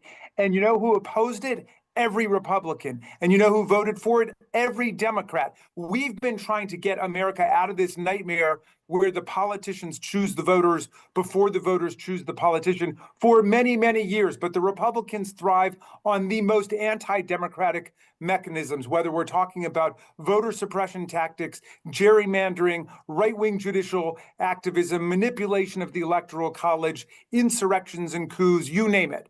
Okay, so we tried to get out of it. They said no. Then, as you said, Adam, they took us from this every 10-year brutal rugby game, which is partisan redistricting and gerrymandering, again, which is more to their advantage than ours because they control today, it's either 27 or 28 state legislatures in their entirety, and we have, I think, 13 or 14. So they can get a lot more out of it, which is why they're wed to it, but we were conditioned to doing it, okay, every 10 years. Now they're saying we're going to do it every 2 years. We're going to do it in the middle of the decade. Just so, as Donald Trump says, we can squeeze 5 more seats out of Texas. Those are our colleagues he's talking about, right? That's like Greg Casar, the head of the Progressive Caucus. That's, Lloyd Doggett, who's a great progressive from Texas who served for several decades, Vicente Gonzalez, Henry Cuellar, Al Green. They're targeting specific people. And you know what? They've already, since Texas, done it in Missouri and Kansas. They went, the other day, they called a special session to eliminate one of our colleagues, the great Congressman Cleaver from Kansas City. And then they're calling one up in Kansas. To go after Sharice Davids. So they are absolutely dead set on doing this. Now, some people think, well, the moral thing, the principled thing is to just let them do it, and we'll stick to the fair redistricting we've got in California or whatever. Nonsense. There's nothing moral, ethical, or principled about laying down and letting authoritarians roll all over us so they can gerrymander our elections and control our government in perpetuity. On the contrary, every principle of political morality demands that we do whatever we can to fight within the existing rules that they have set up in order to win. And we're going to win next year. We're going to do it. And I just want to say one more thing about California, because our oldest daughter is now living out in California, and I'd like to come out and visit my friends out there. And I woke up one morning, I realized I just woke up in a state that has I think it's 41 million or 42 million people. Okay. And I looked it up. There are 20 states, the 20 smallest states have less population than California. So you wake up in California, you've got 2 U.S. senators, 2 fine U.S. senators, but people waking up in all of those other states, Nebraska, Rhode Island, Iowa, South Dakota, Kansas, all those states together have 40 US senators with less population than California. They have 38 more senators than you. So there's already a major structural imbalance that's built into the fabric of the Constitution. But I want to salute the people of California who have found a way to have profound importance and significance in the congressional elections in 2026, just by fighting back against all of the tyrants and authoritarians who think that they can steal elections from us. I yield back to you, Adam. Some great points, Representative Braskin. Amazing points. If you want to help us fight back, go to yeson50live.com. And one of the most crucial points you made there is that when Democrats were in power, we tried two times to ban gerrymandering nationwide. Republicans blocked it. Then when they got into power, they decided to enact the most aggressive, the most radical redistricting we've ever seen, where they splice up Target with such surgical precision that it wins Donald Trump the midterms. They want to rig it, hypothetically, but if you go to yesonlive50.com, yeson50live.com, you can donate. Representative Liu, can I ask you one final question here? One of the reasons why I think people are really getting behind this movement is not only using the mechanisms we have to fight back against Trump's authoritarianism, but also just being assertive as Democrats and fighting back after it feels like the past decade, Trump has over and over gotten one over on us. What do you think about Democrats being more aggressive, going out there and really fighting back? We actually should, and Prop 50 gives us that chance to do so. This is not something that's next year or 3 years from now. This is literally in less than 2 months, and you can affect what's going to happen in the Trump administration in less than 2 months simply by donating to yesn50live.com. You can also do phone banking. You can go walk door to door, but you can take action right now to fight back against authoritarianism that we're seeing with the Trump administration. And I, do want to end on some words of hope. I watched the last panel ending on some words of hope. So when I served active duty in the U.S. Air Force, I was at Maxwell Air Force Base in Montgomery, Alabama. There's a beautiful Rosa Parks museum there. And I encourage all of you to visit if you ever go to Montgomery. And I've now gone there twice, the last time with the late, amazing John Lewis. And I remember finishing the tour of the museum and thinking, Rosa Parks would not have been surprised by the Trump administration or President Trump. She experienced far worse in her lifetime, but she never could have imagined Barack Obama winning the presidency twice. She never could have imagined Vice President Kamala Harris, and she never could have imagined where we're going to go next year, which is Speaker Hakeem Jeffries. And that happens if you support yesnprop50live.com. Thank you very much, representatives. Awesome. Thank you all so much. Appreciate everybody being here. And I should note we are just minutes away from passing $300,000 in this Yes on 50 campaign. A quick note for those who are just tuning in right now. The reason that we're focused so much on trying to raise money here is because big moneyed interests across the country who are aligned with this Republican Party are going to pour money into the state because they know that if they can neutralize what's happening in California with this map redraw, then that clears the runway for them to be able to really have a huge advantage in all of the other states. And we're seeing that they're well on their way. They've gerrymandered these maps in Texas, got 5 seats there. They've done so in Missouri. They got a seat there. They're on their way to doing it in Ohio and Indiana and Florida, and that's just the beginning. There is nothing stopping them from taking an especially aggressive and forward-leaning posture with trying to add as many seats as they possibly can, all in an effort to answer the clarion call set forth by Trump. So this is the whole ballgame right here, what's happening in California. But our job, knowing that we now have the great fortune of being able to vote on this thing on November 4th, is to let everybody in the state know what's happening, know what's at stake. And that starts with raising as much money as we can, grassroots donations, even if it's $1, $5, $10, whatever you can afford, so that we can get in front of as many Californians as possible. That means get on their TV screens, get on their computer screens, get on their phone screens, and get in their mailboxes. But it costs money to do so. And so very grateful for the people who are watching right now, the people who are tuned into politics. But now comes the point where we have to all pitch in so that we can reach the people who aren't paying attention, who may not be focused on politics on a daily basis. And while that sounds great for their mental health, the reality is that we need everybody's buy-in here.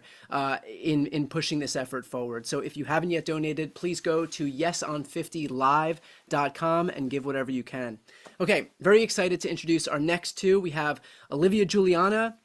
I first learned of Olivia when Matt Gaetz tried to mock her online, and she used his mockery to raise over $2 million for abortion rights. So what a badass move, and he's out of Congress, and so you got the last laugh.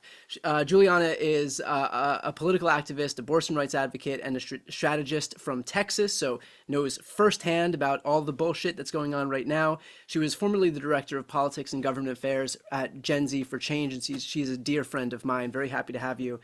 And of course, a congresswoman who needs no introduction. Very excited to be introducing Representative Jasmine Crockett. She is one of my favorite people in elected office. She is a badass, a fighter, an attorney, one of the most dynamic and interesting and engaging voices that we have on the left. Could not be more excited to listen to your conversation here. Thank you, Brian. Well, Congresswoman Crockett, it sure seems like everyone's got something to say about our home, now don't they? Yeah, for good reason though. It is a hot ass mess. But I am so thankful for California, and not only for the leadership, real leadership that we need in this moment, but also for the people.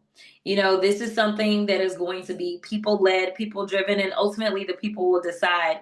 And with everything that I've seen about the pushback that we are delivering to this regime that is currently in power, I am believing that the people of California are woke enough to know that it is time to fight fire with fire. And what that means for those in the back that don't understand my language, what that means is that if Texas is going to redistrict and gerrymander and also silence the voices of Black and brown communities, that California will also make sure that they give more voice to their constituents in the form of Prop 50.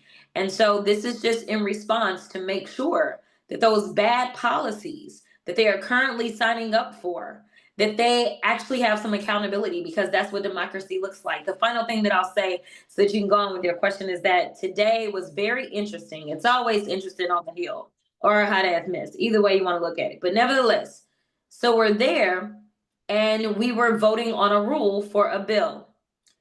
And I was like, what's taking so long? Because I was ready to go debate the next thing. I just knew it was going to pass. They were going to vote it. But it wasn't. It wasn't passing. And in fact, this rule was going down and there were like 6 Republicans that voted with the Democrats. So I was like, well, who are the 6 Republicans? Well, of the 6, I think 3 or 4 were out of California. So we can see that even the threat of actually holding them accountable has made them start to shift how they're voting. In fact, they were able to get enough to switch over so that they could go ahead and pass the rule. But one of the loudest kind of upset people, Kevin Kiley, he did not change his vote because he plans to run. He knows it's going to be an uphill battle. And now he believes that he should be held accountable for how he votes. But my question is, bro, where have you been? You should have been voting in the interest of your constituents anyway. So I'll just leave it there. Right now, even without this thing going to the ballot, they are having an impact. Well, I'll say this, you know, behind me, I have portraits of Ann Richards and Barbara Jordan. And if you're watching and you don't know who they are, look them up. And it's because of women like this and women like you. I'm glad that you're on my side, because I was at the public redistricting hearings that were held here in Texas about these maps.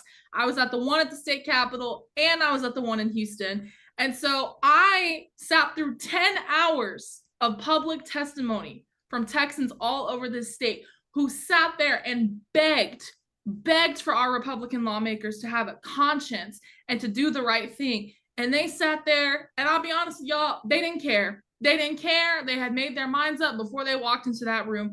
And I think that you are the most uniquely positioned person in the country to really give people insight into what the Texas legislature looks like, what Congress looks like, and what this means for the rest of the country. Because not only are you a member of Congress from Texas, you had your district redistricted, but you were also a member of the Texas legislature. So what is the big picture here that people may not be understanding, and why is Texas so important in this conversation? Yeah, that's a very good point.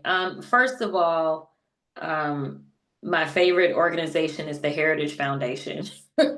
And usually I feel like Texas becomes the crash dummy for every single bad type of legislation that they want to try out throughout the South.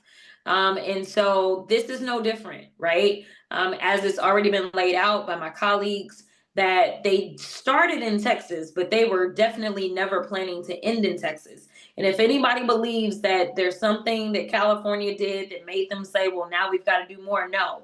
This was always their plan. The plan was to start in Texas, but then it was to move on to Missouri. It was to move on to Indiana. They even were trying to go after Clyburn in South Carolina. They're planning to go after Florida. They are trying to do this any and everywhere that they think they can get away with it. And so they wanted to test it out in Texas. That's number one. Number two, we literally have people that are elected to office that are supposed to represent the interests of the people that put them into office. And as we both sat through hearings, because I attended more than one hearing myself, you know, it was interesting to have Representative Vasut, who was leading those field hearings and leading the redistricting, my classmate to the Texas House, pretend that he had no recollection of anything that took place in 2021. Now, listen, I've never professed to have the best memory, but I can remember like yesterday being on the floor, arguing with the Republicans, telling them that we had grown the state by 95% people of color. So the idea that we got 2 new seats because of the growth that Texas experienced, where we added over 4 million people over the last decade once we completed our census, and ultimately we got 2 new Anglo seats. That's that Republican math. That is that Republican math, right? These were Anglo majority seats that they ended up creating. And they're just like, yeah, okay, it worked out. We added 180,000 Anglos in a decade. Each congressional seat is 766,000 people. So you tell me, in fact, that is a microcosm of what they are doing right now. You tell me how 180,000 people end up with 2 seats where they are the majority and the seats are 766,000 people. That is what they are doing. They are not only doing Donald Trump's bidding, but it's at the expense of so many communities that have already been disenfranchised. Texas has over 4 million African Americans, more African Americans than any other state. We had 5 African Americans that had been elected to Congress. When Colin Allred ended up running for the Senate, he was replaced by a non-African American, which is perfectly fine. We then ended up down to 4 African Americans, okay? Now what they're saying is we're gonna cut that into 2. You'll only have an opportunity to elect Al Green or whoever wins the 18th.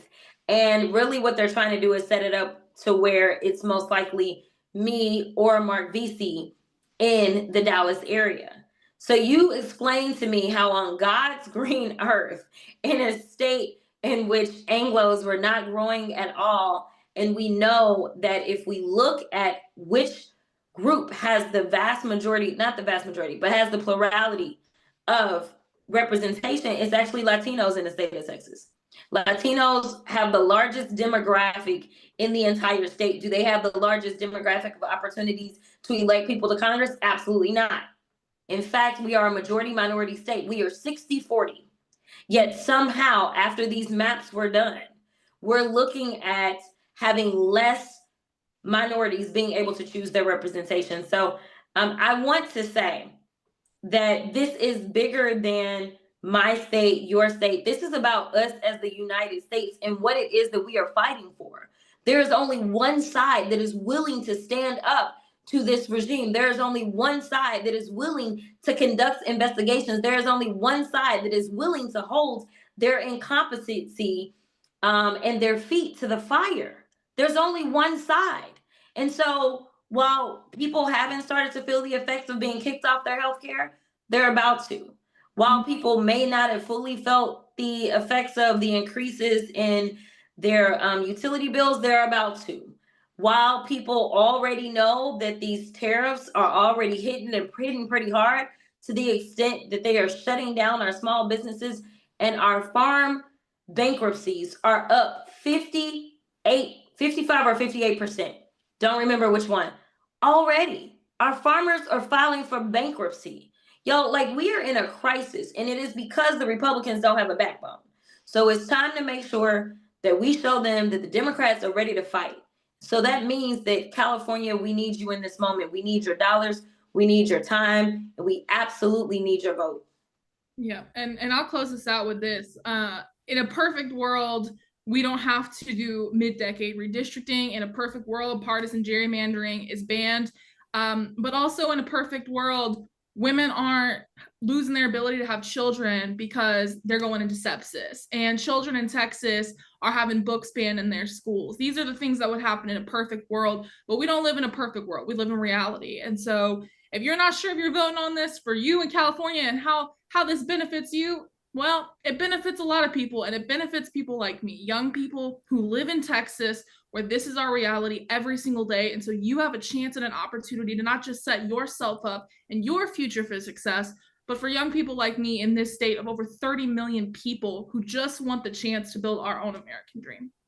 Perfectly I love put. it. Thank you both. I appreciate you being on. Olivia, Representative Crockett, thank you both for being here. And just one more reminder, this is something that I've done over the last few years, is kind of beg and plead for Democrats to be able to fight. And we have an opportunity here where we actually do have Democrats who are fighting back in California. And other governors and other states are watching what happens right now. And if we want other states, other governors to be able to step up in this existential fight, not just for the Democratic Party, but for democracy, then the reality is that we need to make sure that this works. We need to make sure that there is an incentive structure for other people to say, hey, if we put our necks on the line too, we know that our base is going to show up. We know that donors are going to show up. We know that the grassroots are going to show up. And so this is our opportunity right here to literally put our money where our mouth is, show some support for the spine that we're seeing from these California Democrats. So if you haven't yet donated to this effort, please go to yeson50live.com. Give a few bucks. Every little bit helps. We are fast on our way to $400,000 in just a couple of hours here. This is we're definitely hoping to get as close as we can to $1 million tonight. So every bit helps. Thank you so much. Okay, very excited to introduce our next two guests. We have a dear friend of mine, Jack Cocciarella, who is a progressive political commentator, and I know he's laughing because I'm having a lot of trouble saying his last name. It's the first time I actually ever said his last name out loud.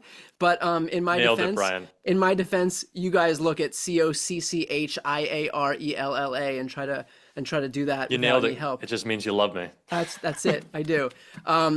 He is everywhere online. I am so grateful for his voice in this independent media space. He is one of the people who gets it beyond everybody else. So Jack, thank you so much for the work that you're doing on a daily basis, helping make our independent media ecosystem stronger and stronger every single day. And now we have our first Gen Z member of Congress, Congressman Maxwell Frost. Congressman, my only hope is that the next generation of Democrats, which I hope we see start to happen in a big way in 2026, that they look a lot like you. So thank you for being fearless. Thank you for being outspoken. Thank you for being a leader, not just among folks in your generation, but in the party more broadly. So go ahead. I'll let you guys take it away from here. Absolutely. Thank you, Brian. You're an inspiration to us all. And maybe we're breaking a little bit of news here. I think I said this in our last interview, but I am with my member of Congress. So that makes me very excited. We know the facts of this case. We know the facts of what's happening right now with this administration. We are seeing a rise in a crisis of affordability. That's a fact. There's more law breaking under this administration than ever before. We know it's a fact that Donald Trump, Greg Abbott, they want to disenfranchise Black and brown voters around the country. But I want to talk about feelings real quick. Congressman, how would you feel to make this guy right here very, very, very sad? How would that make you feel? Because I think that's important. Yeah, I think it is really important. People know it make me feel amazing. And this is actually part of the reason we need to win the majority, because I promise you that one of the first people to receive a subpoena will be Stephen Miller. Hell yeah. This guy is one of the most evil people, not just in government, but in this country. And we need to hold him accountable as well. And his suits, they don't fit at all. He looks terrible. I think it's because like the fabric is repelled by him. Like there's just got to be something about Stephen Miller. I also just looking at him. We don't need to like trash him personally, but I think we can. I bet he just doesn't smell great either. But of course, Republicans aren't just focused on Texas. This fight has spread, or I guess it's not a fight. We're taking on the fight. What they're doing is a little bit different, but we certainly know that it wants to spread across the country. Ron DeSantis, certainly someone not new to falling in line with Donald Trump and getting embarrassed because of it. How are we going to make sure that this is a tone-setting moment in California, telling the rest of Republicans across the country, hey, if you, I don't want to say it, you fuck around, you find out? Well, yeah, and for people who don't know, of course, they're moving forward with Texas. They're trying to figure out other places they can do this as well. They're moving forward with this in Florida as well.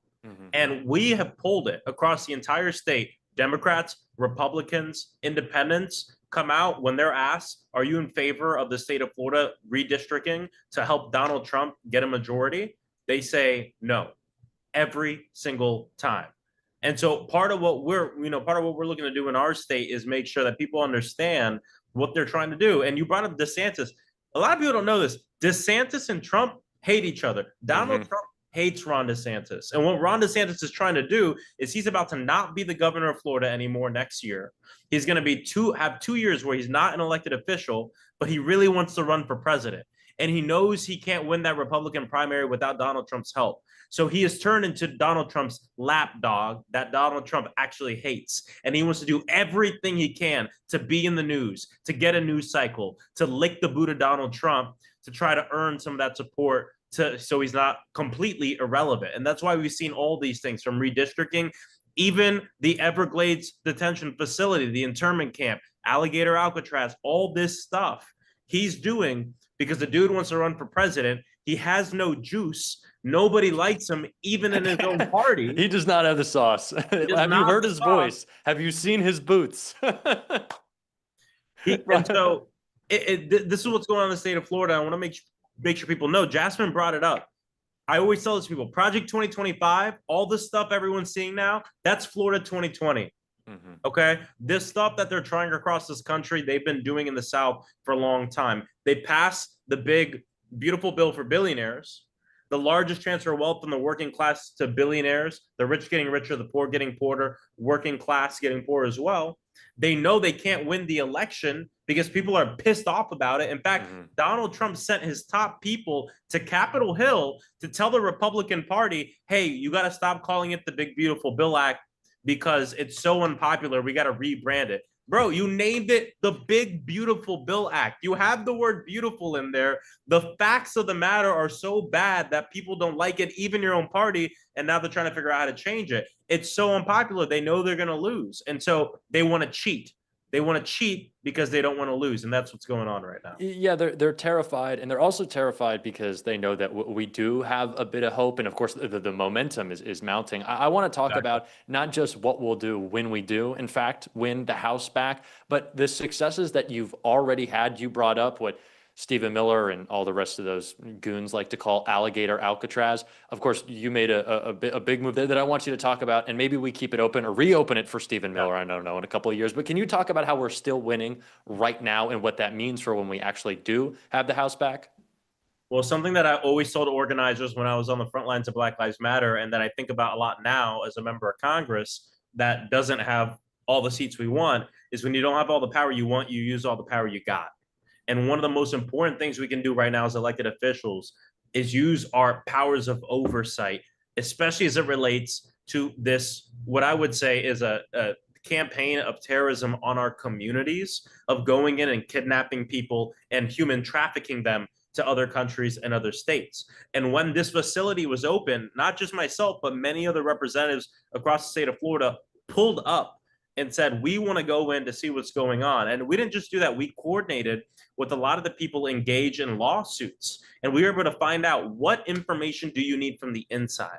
What can we get? We went in there and we got it. I went a second time and spoke with people who were being detained there and got even more information. Many of us did declarations. Some of us served as witnesses in the federal case. And many of you saw that we got that place shut down. A judge came out about a week ago and reverse that. It's going to be back and forth in court. But as of right now, that facility is not operating because of the work of the organizations that filed the lawsuit, but because elected officials said, you know what? We have privilege, we're at positions of power. How can we use that to support organizers? How can we use it to support this lawsuit to shut the place down? DeSantis is opening up another one in North Florida. And guess what? I'll be pulling up to that one as well. We got to do everything we can in this moment with what we got. And I'm really proud of that, what we did with Alligator Alcatraz, because I think it shows what happens when elected officials work with organizers, work with the people on the ground.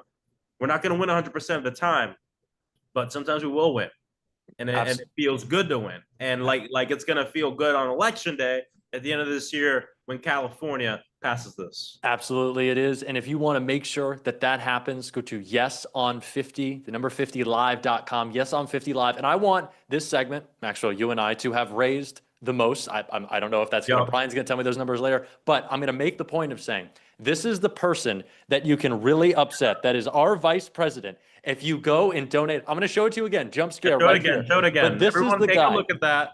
Take a look at that face. Yeah. Do you higher want that number face you to donate, the more you don't like him.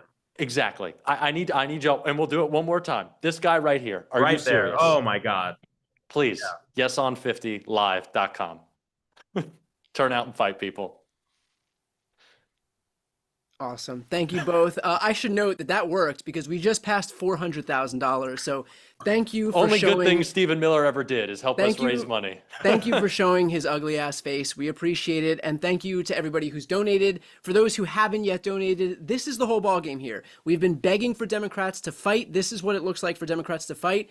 They've done their part. We've got this thing on the ballot on November 4th. Now it's just a matter of making sure that we can raise enough money, grassroots, so that people all across this state know what's on the ballot, know what the stakes are in this upcoming election. So if you haven't yet donated and you have a few bucks, donate here instead of going and getting a coffee somewhere. 5, 10, 15 bucks. It makes a huge difference. And you can add your own name to the throngs of people who've already donated. We are fast approaching $500,000 in just a couple of hours tonight. And if you really hate that guy, if you really hate Stephen Miller and JD Vance, then your way to show that right now is to go to yeson50live.com.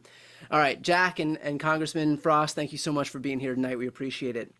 Okay, very excited to bring up our next two guests. We have a dear friend of mine, Elizabeth Booker Houston. She is a lawyer, a public health official, stand-up comedian, political commentator. She gained national attention for legal analysis, blending legal analysis with satire, and her viral rebuke of conservative pundit Ann Coulter at the Democratic National Convention. Anybody who can do that is A-OK in my book. EBH is a badass, and we are so lucky to have her voice as part of this movement on the left. And she's joined by the leader of the Democrats in the House, Hakeem Jeffries. Thank you for first and foremost embracing the independent media space. I know that it's been especially important. I know the Democratic Party is oftentimes like a cruise ship, not exactly the easiest boat to turn, but your embrace of this space has made all the difference. So very much appreciate that, and looking forward to your conversation here. Thank you, Brian. Thank you so much, Brian. Well, hello, House Democratic Leader Hakeem Jeffries. How are you doing this evening? Good, Elizabeth. Great to be with you. It's nice to talk with you too.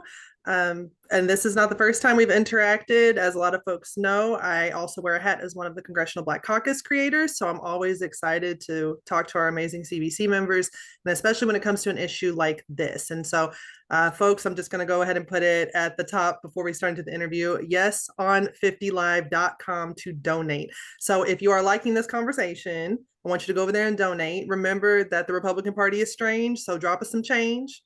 If you want to make Trump holla, go give us $1. That's what you need to do. Okay, so let's get into this conversation. I want to talk about what's going on with gerrymandering in all of the states and why it's extremely important to tackle this issue and why California is so important. So I know that Missouri State Representative Ray Reid was on earlier tonight on the live, and I covered a lot of what was going on in the Missouri House, where they were trying to do a sit-in to stop the gerrymandering there. And so it's not just Texas, it's not just Missouri. We see that this is an issue that Republicans are spreading everywhere to steal seats. Leader Jeffries, tell me, what are your thoughts about this? Well, this is an all hands on deck effort. I'm so thankful for the leadership of the California congressional delegation. Governor Newsom, the legislative leaders, members of the California legislature, the people of the great state of California for rising up to respond. What we're in the midst of right now is an unprecedented effort by Donald Trump and the extremists to gerrymander congressional maps all across the country as part of their effort to rig the midterm elections. Why are they doing it? Because they know that if the votes go to the people in a free and fair election, they're done. They're finished. They're cooked. The majority is gone. And so they've embarked in this unprecedented effort to try to mathematically stop us as Democrats, more importantly, stop the people from throwing them out of office because of their failure to deliver on their core promises of making life better for the American people and lowering the high cost of living. And instead, what they've done is to rip healthcare away from everyday Americans, steal food from the mouths of children, and in the context of their one big ugly bill, enact massive tax breaks for their billionaire donors. So they know they've got zero track record to run on. They are actively doing harm to the American people, and they only have a 3-seat majority. That's all they have. And that's why they're trying to steal these extra seats. That's why they're trying to pull them up. And so we know what's going on with Prop 50 here in California is to basically counteract what was going on in Texas. And I did have the opportunity to be on the ground in Texas, in Austin, and covering what was going on with the redistricting there to snatch up 5 seats. And so we see that Governor Gavin Newsom is trying to counteract that by taking away 5 Republican seats in California. And I don't consider that cheating. I consider that trying to even the scales, because the Republicans started by cheating. They started by trying to steal. And so now we see that the Democratic Party is trying to bring that balance back and properly represent the people. Because as you said, Leader Jeffries, things haven't gotten cheaper. They said that life was going to get cheaper. They said that they cared about children. They were the pro-life party. But as you pointed out, they've cut health care. They have cut SNAP benefits for children. They have not made good on any of the promises that were part of that campaign. And we're seeing this pushback, not just here in California. I think it's important for us to talk about how this is also going to set a standard for other blue states and governors in blue states. I had the opportunity to interview Governor Wes Moore, who was my governor in Maryland last week. And he said he is ready to redistrict and get rid of the 1 Republican congressional seat that we have here in Maryland. How important is Prop 50 right now, not just for California, but for setting the stage for other governors like Wes Moore and other states who are trying to push back and fight back? It's a great question. We are in a more is more environment, and one thing builds upon the next. And so we started in Texas, and I'm thankful for the Texas Dems in the state house who had the courage to break quorum. And I visited them in Texas before they left, and then spent time with them in Chicago during the quorum break. And part of the reason that they took that extraordinary action was so that they could raise awareness about this national gerrymandering scheme that Republicans were engaging in to try to rig the midterm elections and to inspire action in other places. And then the baton was passed to California, which is why it's so important. Yes, on Prop 50, stop Trump from stealing the election. And what the people of California do, we've got to win this race. We need the resources. Republican mega billionaires who want to buy this country are going to try to buy the election. Now, Leader Jeffries, hold on, because they said they were for the people. Are you telling me they're for the billionaires? Because that doesn't sound like what Trump and them were promising, though. I mean, they lied. This is what they do for a living. This is not a government, a country of the people, by the people, and for the people that Republicans are delivering. It's of the billionaires, by the billionaires, and for the billionaires. We saw it on day 1 of his presidency. It was like a supervillain convention that was gathered in the Capitol. It was insane. And then they embarked on this scheme, the one big ugly bill, to reward their billionaire donors by taking from everyday Americans, including ripping healthcare away. So that's why, it's going to be important for us to decisively get this done in California. Make sure that whatever has been done in Texas, and we're challenging those maps because we believe those maps violate both the 14th Amendment of the Constitution as well as Section 2 of the Voting Rights Act, because what they did in Texas, these Republican extremists, is to racially gerrymander. And it's important to note that what you're supporting in California in Prop 50 is a forceful response, but it's also a response consistent with our values, because the California map that will be before the voters is in complete compliance with the Voting Rights Act. It's not any sort of racist practice. It's not discriminatory in any kind of way based on an immutable trait, as we know in our anti-discrimination laws. And I think that's a great point that you bring up that people need to understand. And I'm just going to do another plug in the middle of this interview, y'all, because look, if the Republican map start making any sense, y'all need to donate your cents. So I need you to go ahead. I need you to go to yeson50live.com and make your donation. And I think we're kind of getting toward the end of our time here. But I will have just one more quick question for you. I want to know, what do you think, if we can actually go ahead and turn things around for the midterms in 2026? Because we talk a lot about the negatives and what we're fighting against. Tell people what we're fighting for. What can the Democratic Party do in 2026 if we are able to flip the House, flip the Senate? What can we give to the American people? Well, our message to everyday Americans is simple. We hear you, we see you, we feel you, and we know that you deserve better. And what we want to tackle on your behalf, one, the high cost of living is out of control. We have to lower the high cost of living in the United States of America on all the things to make sure that people can actually live the American dream, live the good life, good paying job, good housing, good health care, good education for your children, and a good retirement once you work hard and play by the rules. But the problem is far too many people are doing those two things and can't get to the American dream. The system has been rigged against them. We want to unrig the system. We want to fix our broken healthcare system, and we want to clean up corruption to actually deliver a government that makes life better for the American people. That's what you deserve. You clearly deserve better. Well, y'all heard it here. We want to make sure you have health care, you have education, you have scholarships, you have funding for your schools, you have housing you can afford. And I just want to thank you so much to House Democratic Leader Hakeem Jeffries for taking the time to lay it out for the people. And thank you, Brian Tyler Cohen, and of course to Governor Gavin Newsom and his team for having us on. Just a reminder again, go to yeson50live.com to donate. Awesome. Thanks, Elizabeth, and thanks, Leader Jeffries. We appreciate it. Now comes the point in the evening where I shamelessly trot out my dog. And if you're not going to donate for democracy, then at least do it for this 14-year-old dog right here. If ever there was a reason to open up your wallets and just make a little, surrender a little contribution, it's for this guy right here. I should also note that we are well past $450,000. We're making our way up to 500 grand right now. So if you have not yet donated, please help us reach this milestone of $500,000 in just a couple of hours here, as my dog very quickly sprints out of the room. Okay, very, very excited for our next couple of guests here. We have Lysandra Vasquez, who is a Puerto Rican-born, Atlanta-based stand-up comedian, actor, activist, and creator. I recently started following her. She is legit my favorite new follow on all of social media. I love following you. Congratulations on your explosive growth online. It could not be more deserved. So thanks for what you're doing. Thanks for giving everybody a little bit of comic relief as we descend deeper into the hellscape that is our politics today.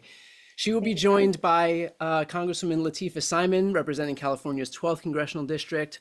Congresswoman is a 30-year veteran organizer and nationally recognized advocate for civil rights and social justice. And of course, we ask you to yet again take up the mantle of fighting as we find ourselves in the position that we find ourselves in right now. So I'll leave it to both of you. Take it away.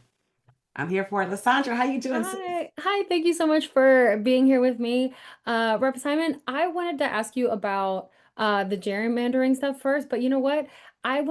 Everybody's pretty much covered that. I want to talk to you about your district. Your district is in Northern California, and it is extremely special because it is Oakland. I lived in California for 13 years. So I know Oakland, I know Berkeley, I know that area, and I know it's extremely diverse. Yeah. With your district being up there and the increase of the dangerous rhetoric for Black and Brown people and for immigrants, I know that that impacts your community just so much, just as it impacts the rest of the country. So in times like this, I feel like we need to come together, and with what's going on, it feels kind of hopeless for us, the Black and Brown folks, and anybody that's marginalized. Why do you think that people of California, of the Bay Area, should be getting up, and literally anywhere in California should be getting up and voting yes for Prop 50? I appreciate, first of all, it's so awesome to meet you. It's amazing to be on this call tonight. I'm actually not hopeless. I actually have a lot of hope because we have this opportunity with Prop 50. I'm a new member of Congress. Many folks know that, for 30 years, literally since I was a young woman, a teenager, I've been organizing all over California and throughout the country, repping for young single mothers like I was one. I am a widow, I'm disabled. And as a Black woman who understands really the intersectionality of how we all move forward, Prop 50 is an opportunity. And I want to be clear, this is not politics as usual. Prop 50 is about survival. If we lose, and I am always half full, right? But if we lose, there's no movement. I want to be clear, being a new member of Congress, I'm clear, I'm on that floor every single day. There will be no 2026. Every struggle, every civil rights struggle, our workers' rights struggles, the fight for women's rights, the ADA, the love for our immigrant communities, it depends on us keeping the ground that we have already won. I got to tell you, we're talking about an administration in 8 short months who has ripped you and your grandmother of Medicare, lessened food benefits for poor families, has ended clinical trials at second stage for children fighting cancer. This president, and I'm in here, sis, this president is hell-bent on stripping our folks of every single hard-won fight and right that we have bled for. So it's more than gerrymandering. Prop 50 provides the people of California with the opportunity to flex our power, to take back the dreams that we all have fought for. I believe that so deeply as an 11th generation American to the first generation Americans that I have been working with and working for. What's happening right now in Washington, D.C., this experiment of this republic is almost over, and I believe in this country. Prop 50 gives us the opportunity to fight back with all that we have, and we will win. So I am hopeful. Yes, I could listen to you talk all day.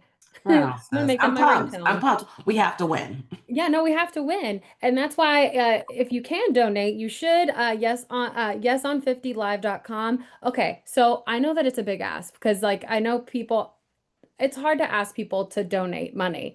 Why do you think it's a worthwhile thing for somebody to take their hard-earned dollars and donate it to a cause like this? Yeah, I love the question. And so, like many folks on the call, we're all students of movements. Whether you know how your parents ended up in this country, they fought like hell to give you a better life, or like me, I've been a student of the civil rights movement. I've been studying Keynesian nonviolence all my life with working with young people on the ground.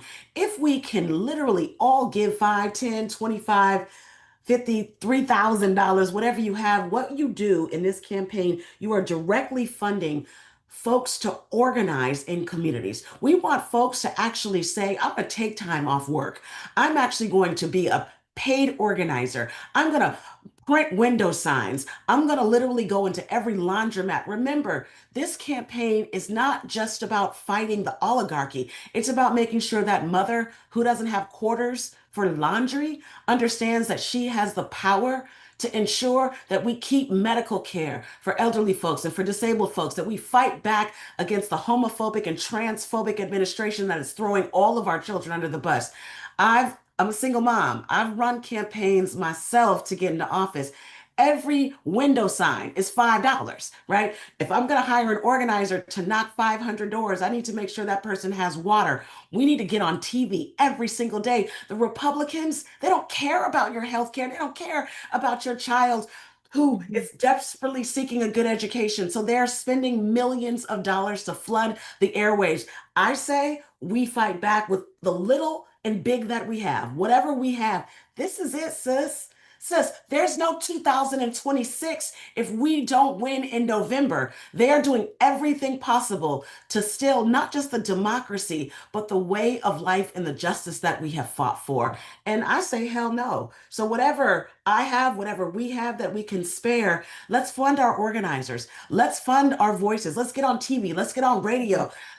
Let's do this. We only have a few short weeks, but we can win. I know that. Tonight, we're going to take it to the top. We're going to get enough organizers hired, enough door knockers trained, enough phone bankers set in stone. We got to plug in phones. We got to buy laptops. We are going to prove to the rest of the country that California will lead the fight to justice, the fight to equality, and really the fight for this very country's basic ideas of fairness and equity and a multicultural democracy that honors us all. Period.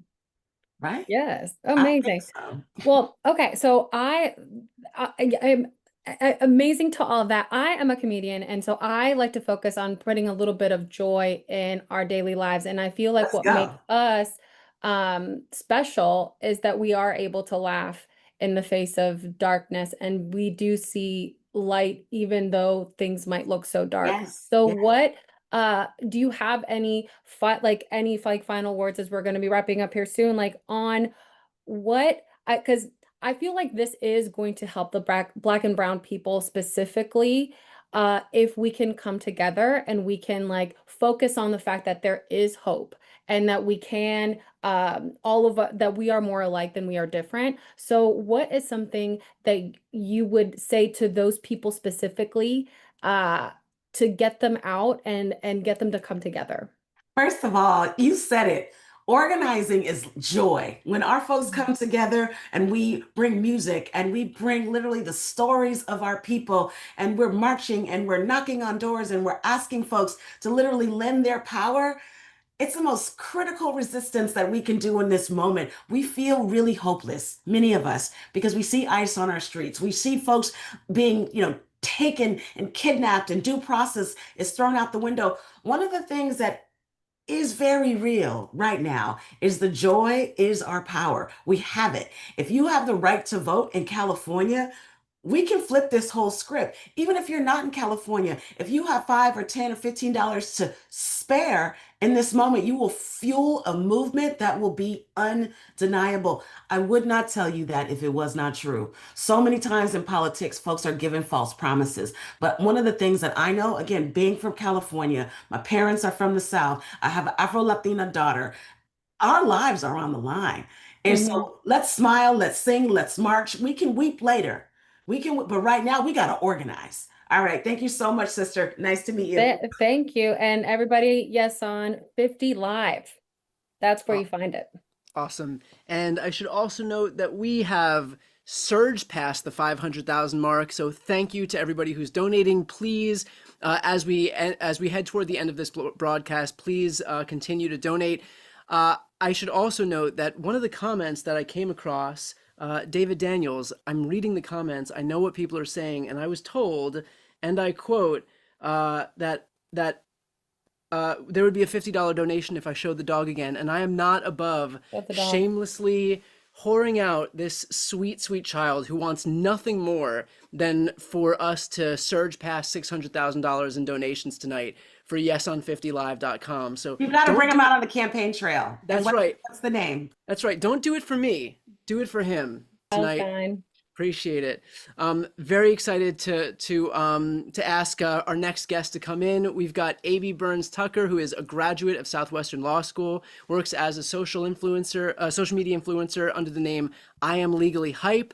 If you are not yet following her, you want to follow her. Trust me, she's gained over 500,000 followers across every platform by breaking down complicated political and legal issues. She's also a political correspondent with The Shade Room. So again, if you're not yet following, do yourself a favor and follow. And thank you for the work you're doing breaking this stuff down. I know it is a Herculean feat task that you've taken on. And she's joined by two amazing fighters for democracy. We have Representative Kamlager Dove and also Representative Aguilar. Very excited to introduce you both from California's 37th and 33rd. Thank you so much for being here, for supporting independent media. Looking forward to the conversation. Yay, I'm so excited. I'm excited to be joined by you both. Okay, Representative Kamlager Dove and Representative Aguilar. We got California in the house. Okay, baby, because y'all already know when Republicans go low, baby, in California, we get ready to squabble up. Okay, and we got two representatives here that are ready to fight for you. And fight we gonna do, because I mean, I know y'all seen my homegirl Liz earlier. I don't know if y'all seen her, but it's upsetting me and my homegirl, okay? Because if you can't go to California to fight gerrymandering, where can you go? Where can you go? So let's get into it. I'm excited. So my first question is this. Kamlager Dove, I'll let you go first. Republicans are out here and they just trying to take power. Okay, they redrawing congressional maps mid-decade so they can stay in control. So first tell us, why the hell are they doing this? Then talk about what exactly is Prop 50. And then we're gonna go into why Prop 50 is the perfect clapback for all this that's going on. Back in the House. So, why are they doing this? They're doing this because they know they're going to lose in November, right? First, they did this $4.5 trillion tax cut for billionaires. They thought, oh, okay, people were going to be asleep at the wheel and be okay with that. Then we saw eggs started costing $15 a dozen and they were hard to find in the grocery stores, and gas was going up too. And then they said, well, we're going to have to pay for all these tax cuts by cutting your health care. So we had $770 billion cut to Medicare. We've seen cuts to Medicaid in the state of California, shutting down and firing federal departments, firing federal workers, shutting down USAID, which is as much about foreign aid as it is about making sure that our farmers, California is a farming state, are being able to get these contracts. So all of it's going to hell in a handbasket. And the American people started waking up and they were like, oh, homie is not playing any of this, because this man ran for office to make the cost of living go down, not to have it skyrocket and then have all the money go into his pockets, because he's so, confused that all he wants to do is put more golden candelabras in the White House and then lend these arbitrary tariffs around the world so that we as consumers have to pay more. So he said, hey, 26 is coming up. Folks are waking up to the game. They might vote some of these Republicans out of office because these Republicans are not listening to the people. So let me call my governors in these red states and see which one will do what I ask. And what I'm asking for is more seats. I need more red seats. I want you to gerrymander. They stealing. They're rigging it. And so who answered the call? Gregory Abbott. And he went into a back room, wheeled on in there, and without even consulting other Republican legislators, okay? That's how nasty they are. He redrew some maps. And in doing that, what he did was he's silencing voters in Texas. And he's erasing the possibility for people of color, Black folks, brown folks to be able to run for those seats. He is cutting off the pipeline at the local level because he's getting rid of seats at the federal level where folks would run.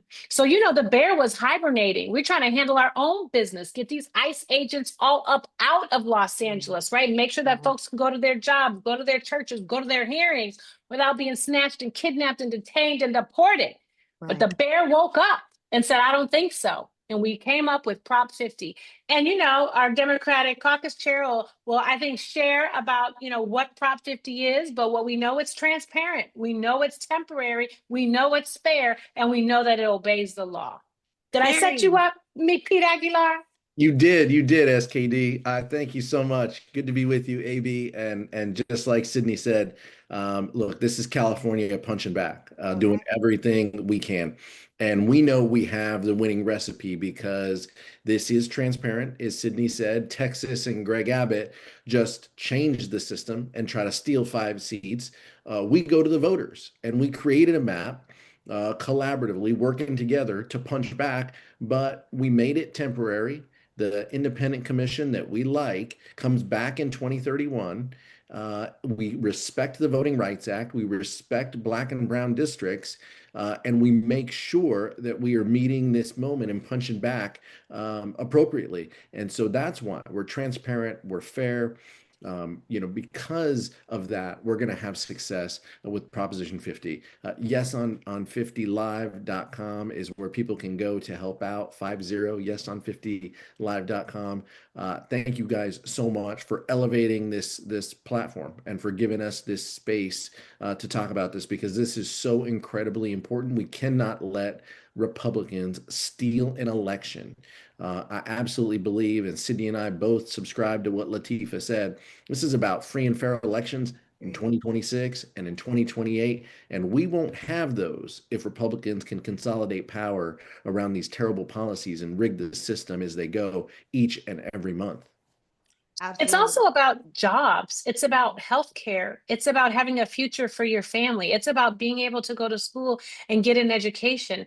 It's about not being afraid that all of the colleges and universities in your town are going to dry up. It's about knowing that you can walk outside your home and not be detained and deported, not be lynched because of the color of your skin. These are folks that want a national abortion ban. They are doing every single thing that they can to take us back to pre-Jim Crow. And I am not being hyperbolic. So it is about democracy, but it is also about the money in your pocket and your ability to earn and learn and have a family. And if folks don't want you engaged, if they don't want you to be able to vote, if they don't want you to have love for your country, then they have won. And we cannot let that happen. No way, not now, not ever. Okay, period. And with that being said, right, not only do we need y'all money, but we need y'all to pull up and actually vote, right? So turnout in special elections are usually pretty low, right? Especially in Black and minority communities. Rep. Aguilar, I think your district is something like 60% Hispanic and maybe about 10% Black. Rep. Kamlager Dove, I think yours is something about 54% Black or Hispanic, about 20% Black, something right there. Why do you think Right. Why do you think it's so hard for us to get these people out, or get these people out to vote? Are we not communicating properly? Is it a failure on political leadership? Are we not meeting voters where they are? What do we need to do to make sure not only we get the money to make sure we're getting the message out, but we get these people registered to vote? Today is National Registration Day. Register to vote and out voting so that we can redistrict. And yes, on Prop 50. Rep. Aguilar, I'll start with you. Yeah, National Voting Registration Day. This is so incredibly important. I think the answer to your question is we have to inspire people. And just like Sydney said, we have to make this about the American public and what they benefit when we are able to govern. And when Leader Jeffries becomes Speaker Jeffries, we're going to be able to lower the costs of healthcare for people. We're going to be able to put more money in people's pockets. We're going to be able to clean up the culture of corruption that allows the president to trade in meme coins and the Supreme Court to run around and without a code of ethics or any principles at all. I mean, those are the things that we're going to be able to do when we have the ability to push back legislatively. But to Sydney's point, we have to make this and center this around the American public. And they are getting crushed by costs. They're getting crushed in this Trump economy. And we have to connect the dots and tell them why Yes on 50 is going to help them. And so that's the important piece, but we have to do more. We got to knock on doors. We got to reach people. We got to tell them this is just going to be a small ballot. We just need them to put in yes and send it back in. And because in California, We have an ability for mail-in voting that doesn't exist around the country. And we have a strong ability to allow people to exercise their right to vote. We need to make sure that they use it, that they use their voice, and that they do it. Around the country, people are waiting in lines for hours. We're making this easy for people. If you're working 2 jobs, if you're picking up your kids from school late, you don't have to make that choice whether I'm going to pick up my kids late or go to vote. You can do it in the comfort of your own home, and you're going to have a ballot at your home in just a couple of weeks. All right. So y'all going to the projects with me, right? To get them folks registered to votes? Yes, queen. Okay. That's what I'm talking about. Now, Do here's it. the other thing. So the message is going out from the other side, right? I didn't see the commercials. I was at my granny house this past weekend. Actually, my granny in your district, Aguilar, my granny out there in your district. I was at her house. Out in the I'm watching, IE. 'cause I don't got cable at home. Okay. Yeah. My granny and them got cable. So they seeing the messages, right? And some Republicans are out here claiming that Prop 50 actually hurts democracy and strips the power from voters. Tell us why they lying, Kamala Dove. Well, I hate to say it, but right now they're lying just because they're Republicans and they're scared to tell the truth under Donald Trump. It just is what it is. And so we have to bring courage back up in here into this fight. And Democrats have the courage. Because like I said, we weren't trying to do this, but we have to do this. We have to do it for Texas. We have to do it for Missouri. We have to do it for Indiana. We have to do it for Florida. We have to do it for Ohio.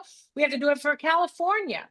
You know, they have more money. We're doing this telethon like World Aid. This is World Aid for Democracy. Because we need to raise this money to get the information out. A single issue ballot in November when you're already tired from 2024, that is a heavy lift, okay? We still got the 92% out there. Folks are like, all these maniacs up in Congress, it's a circus. I'm a check out. But we have to check back in. Like we said, this is temporary. We're trying to go back to having an independent commission. Hell, we want one for the entire country because ain't nobody got time for none of this. But we have to step up and show up come this November to let folks know that we are not going to stand by and let folks that we don't know, to let folks who we know don't even love this country, walk all over our rights, the Constitution, and our ability to make and earn a living for ourselves and for our family members. So we have to tell them this is temporary. We have to tell them that this abides by the Voting Rights Act. We have to tell them that representation is still important. We have to tell them that this is fair. We have to remind them that these maps are going to be on the ballot, yo. So if you want receipts, the receipts are going to be on the ballot.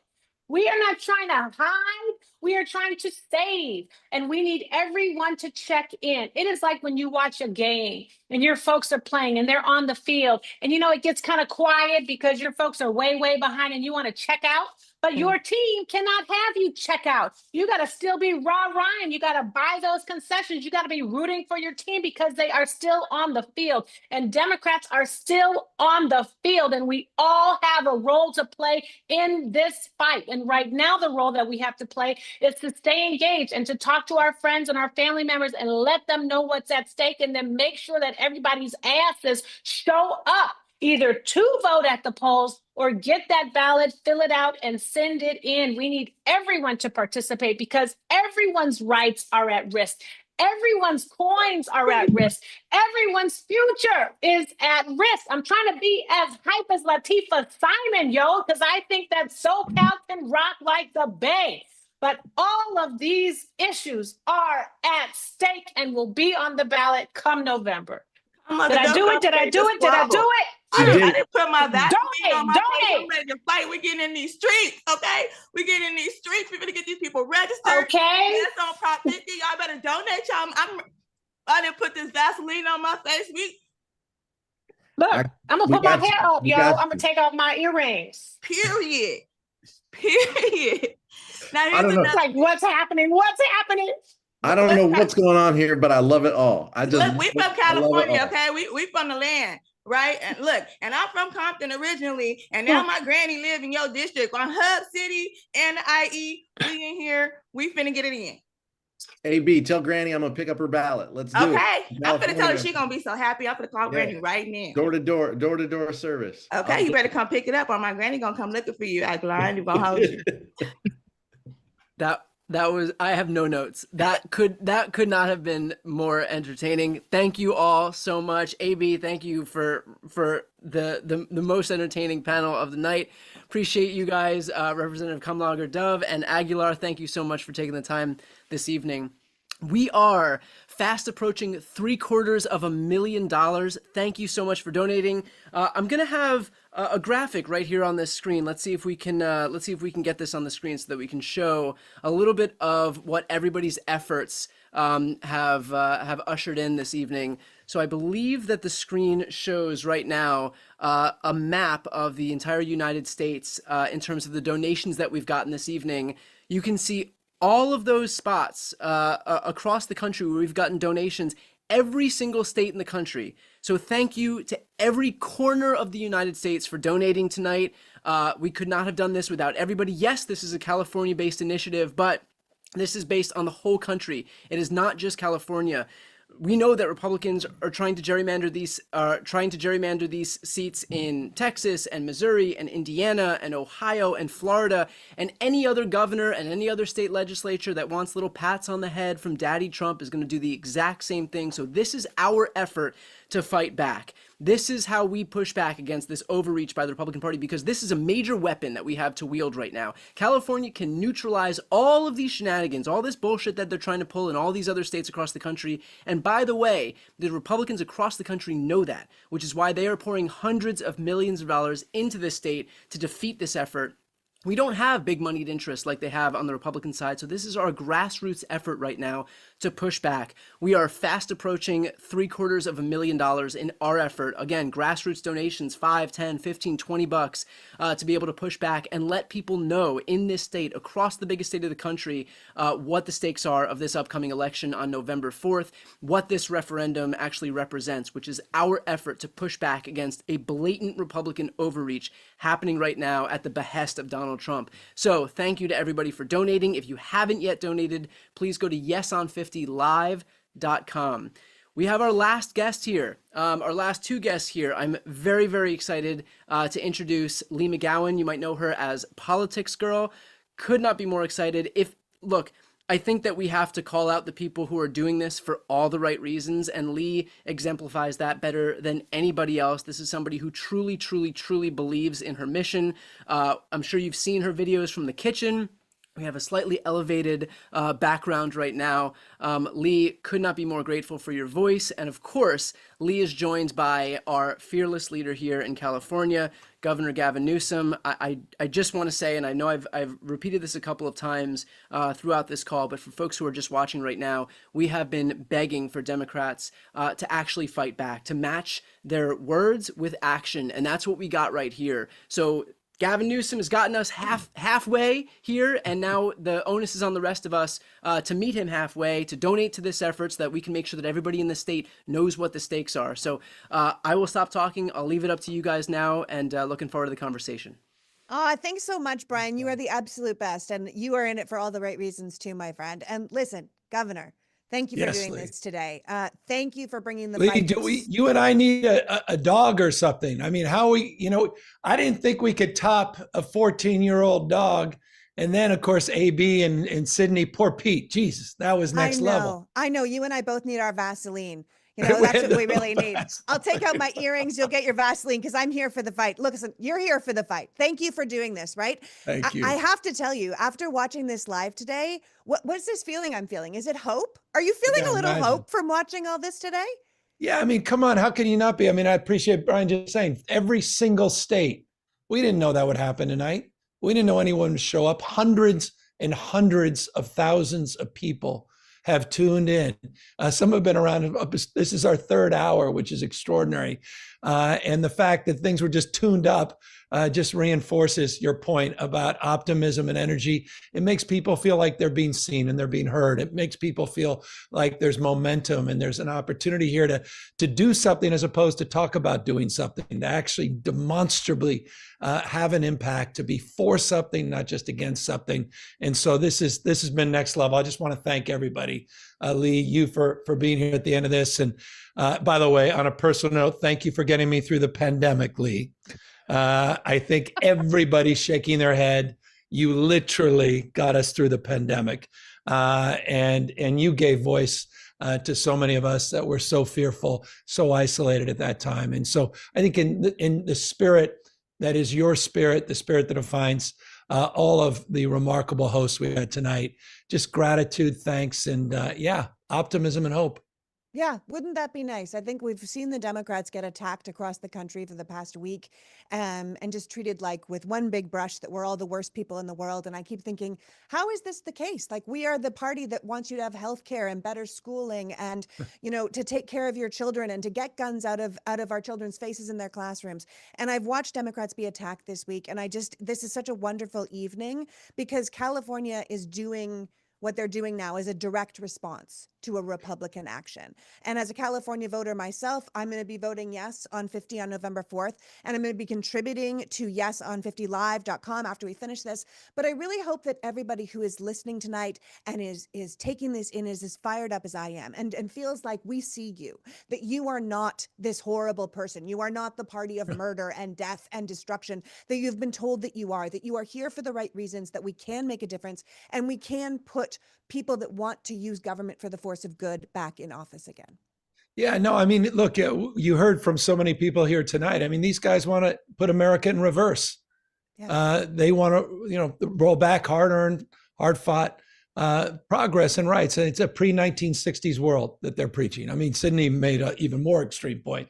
But that's a fact on civil rights, LGBTQ rights, on women's rights, on voting rights. And they're not screwing around. To your point in this last week, the rhetoric, I mean, just the rhetoric from the president of the United States. He didn't get any memo about coming together and working, bridge the divide and building a bridge and organizing it, just sort of the better angels. Quite the contrary. Did you hear Stephen Miller on Friday night? Did we hear him over the weekend? Is anyone paying attention to what is going on at the Department of Justice?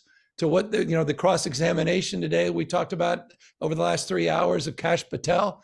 These guys are not screwing around. And we have been, and I thought Beto said it right, we were so consumed, we have been as Democrats, being right and not focused on being in power. And at the end of the day, all the progress that we've made, all the progress of the last century on voting rights, civil rights, all those issues were because we were in power.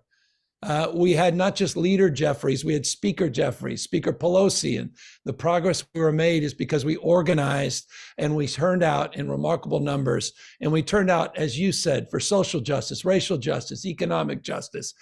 We turned out because we believe we're all better off and we're all better off. We turned out because we don't tolerate one another. We want to celebrate one another and unite around the things that bind us together in the spirit of the best of the founding fathers. So that's what Prop 50 is about. And if I may, I just think I don't want to talk around it. You heard a little bit, but just to highlight what everybody means tonight, the fact that you came together, we've raised over $750,000 from 50 states. I want folks to know every week, one person has donated $10 million to defeat us. One person.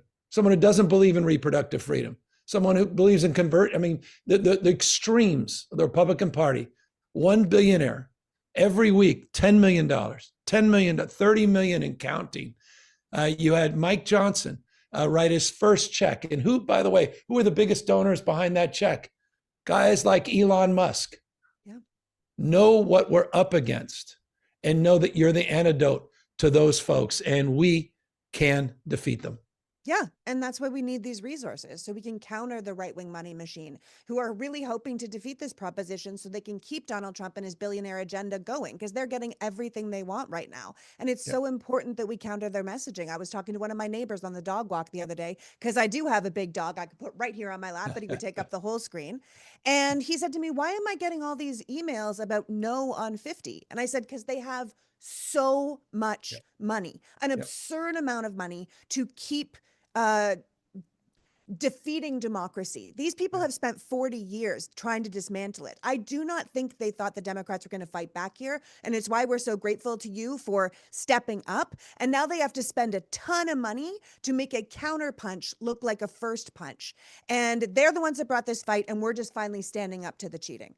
No, I love that. It was said by a number of people. This was not the fight we chose.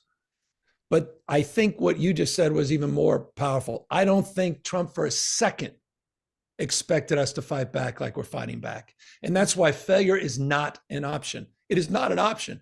I mean, I can't even conceive of the impact if we run short. We can't run the 90-yard dash on this. I mean, 2026, if we limp into 2026, we're in real trouble. So we can build the kind of momentum. 2026 begins this November, and it's November 6th. But as Pete and others just said, it's really October 6th, because those ballots land in people's mailbox in just a few weeks. Early voting is October 6th. It ends on November 6th. And that's the opportunity for folks to remind everybody the power of early voting, the power of emulation, meaning emulate kind of the things you heard here tonight, and the kind of energy and the caring and daring that so many people shared tonight, and to make sure that we don't dream of regretting. We got to put everything out on the line, because this is about holding the line, and it's about holding up this democracy. Yeah. I know you wish it wasn't like this. I wish it wasn't like this, but I keep saying, like, there's no point in complaining, like, these aren't the rules, when the other team keeps roundhouse kicking us to the face, right? It doesn't matter that this isn't how politics is supposed to be played. If it is being allowed, then the rules have changed, and we either kick back or we keep getting beat. And I think I speak for many of us when I say we are sick and tired of losing. You got it. And again, we're using, I said it before, not just our formal authority by organizing this construct and putting it on the ballot, but our moral authority by doing something that's never been done. If you still have some hesitancy, you still have some doubt, well, I don't like, just emulating the bad behavior. I don't want them to implicate me in the way they do things. This is democratic. This is transparent. The maps are on the ballot. That's never happened in this country.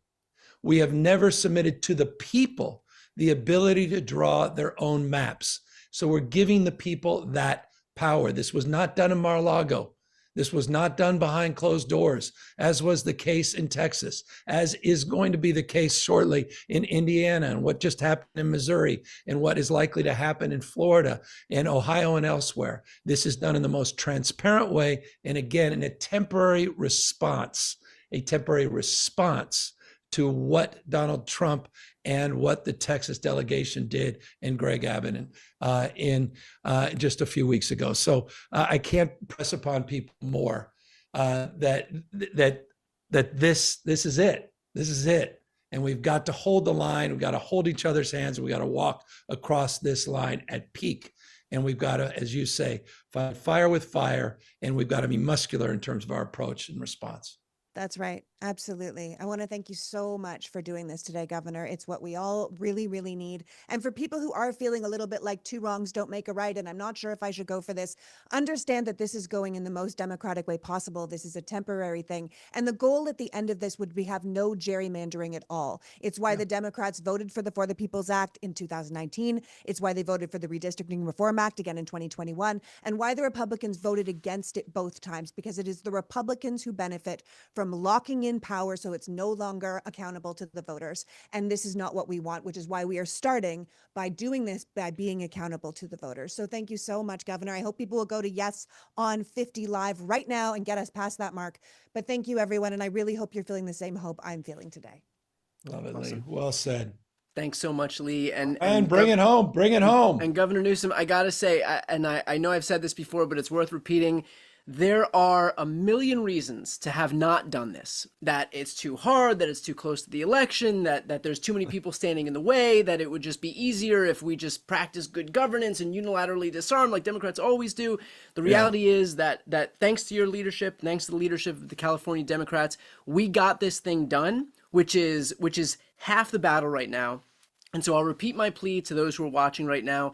The reality is we got to get this thing in front of as many Californians as humanly possible. And the way that we do that is by looking to those grassroots donations. We don't have these billionaires, mega billionaires who are donating 10 million bucks a pop like they have on the Republican side, because they know that if they can neutralize what happens in California, then they're good to go. There's no other big weapons to deploy like we have in California.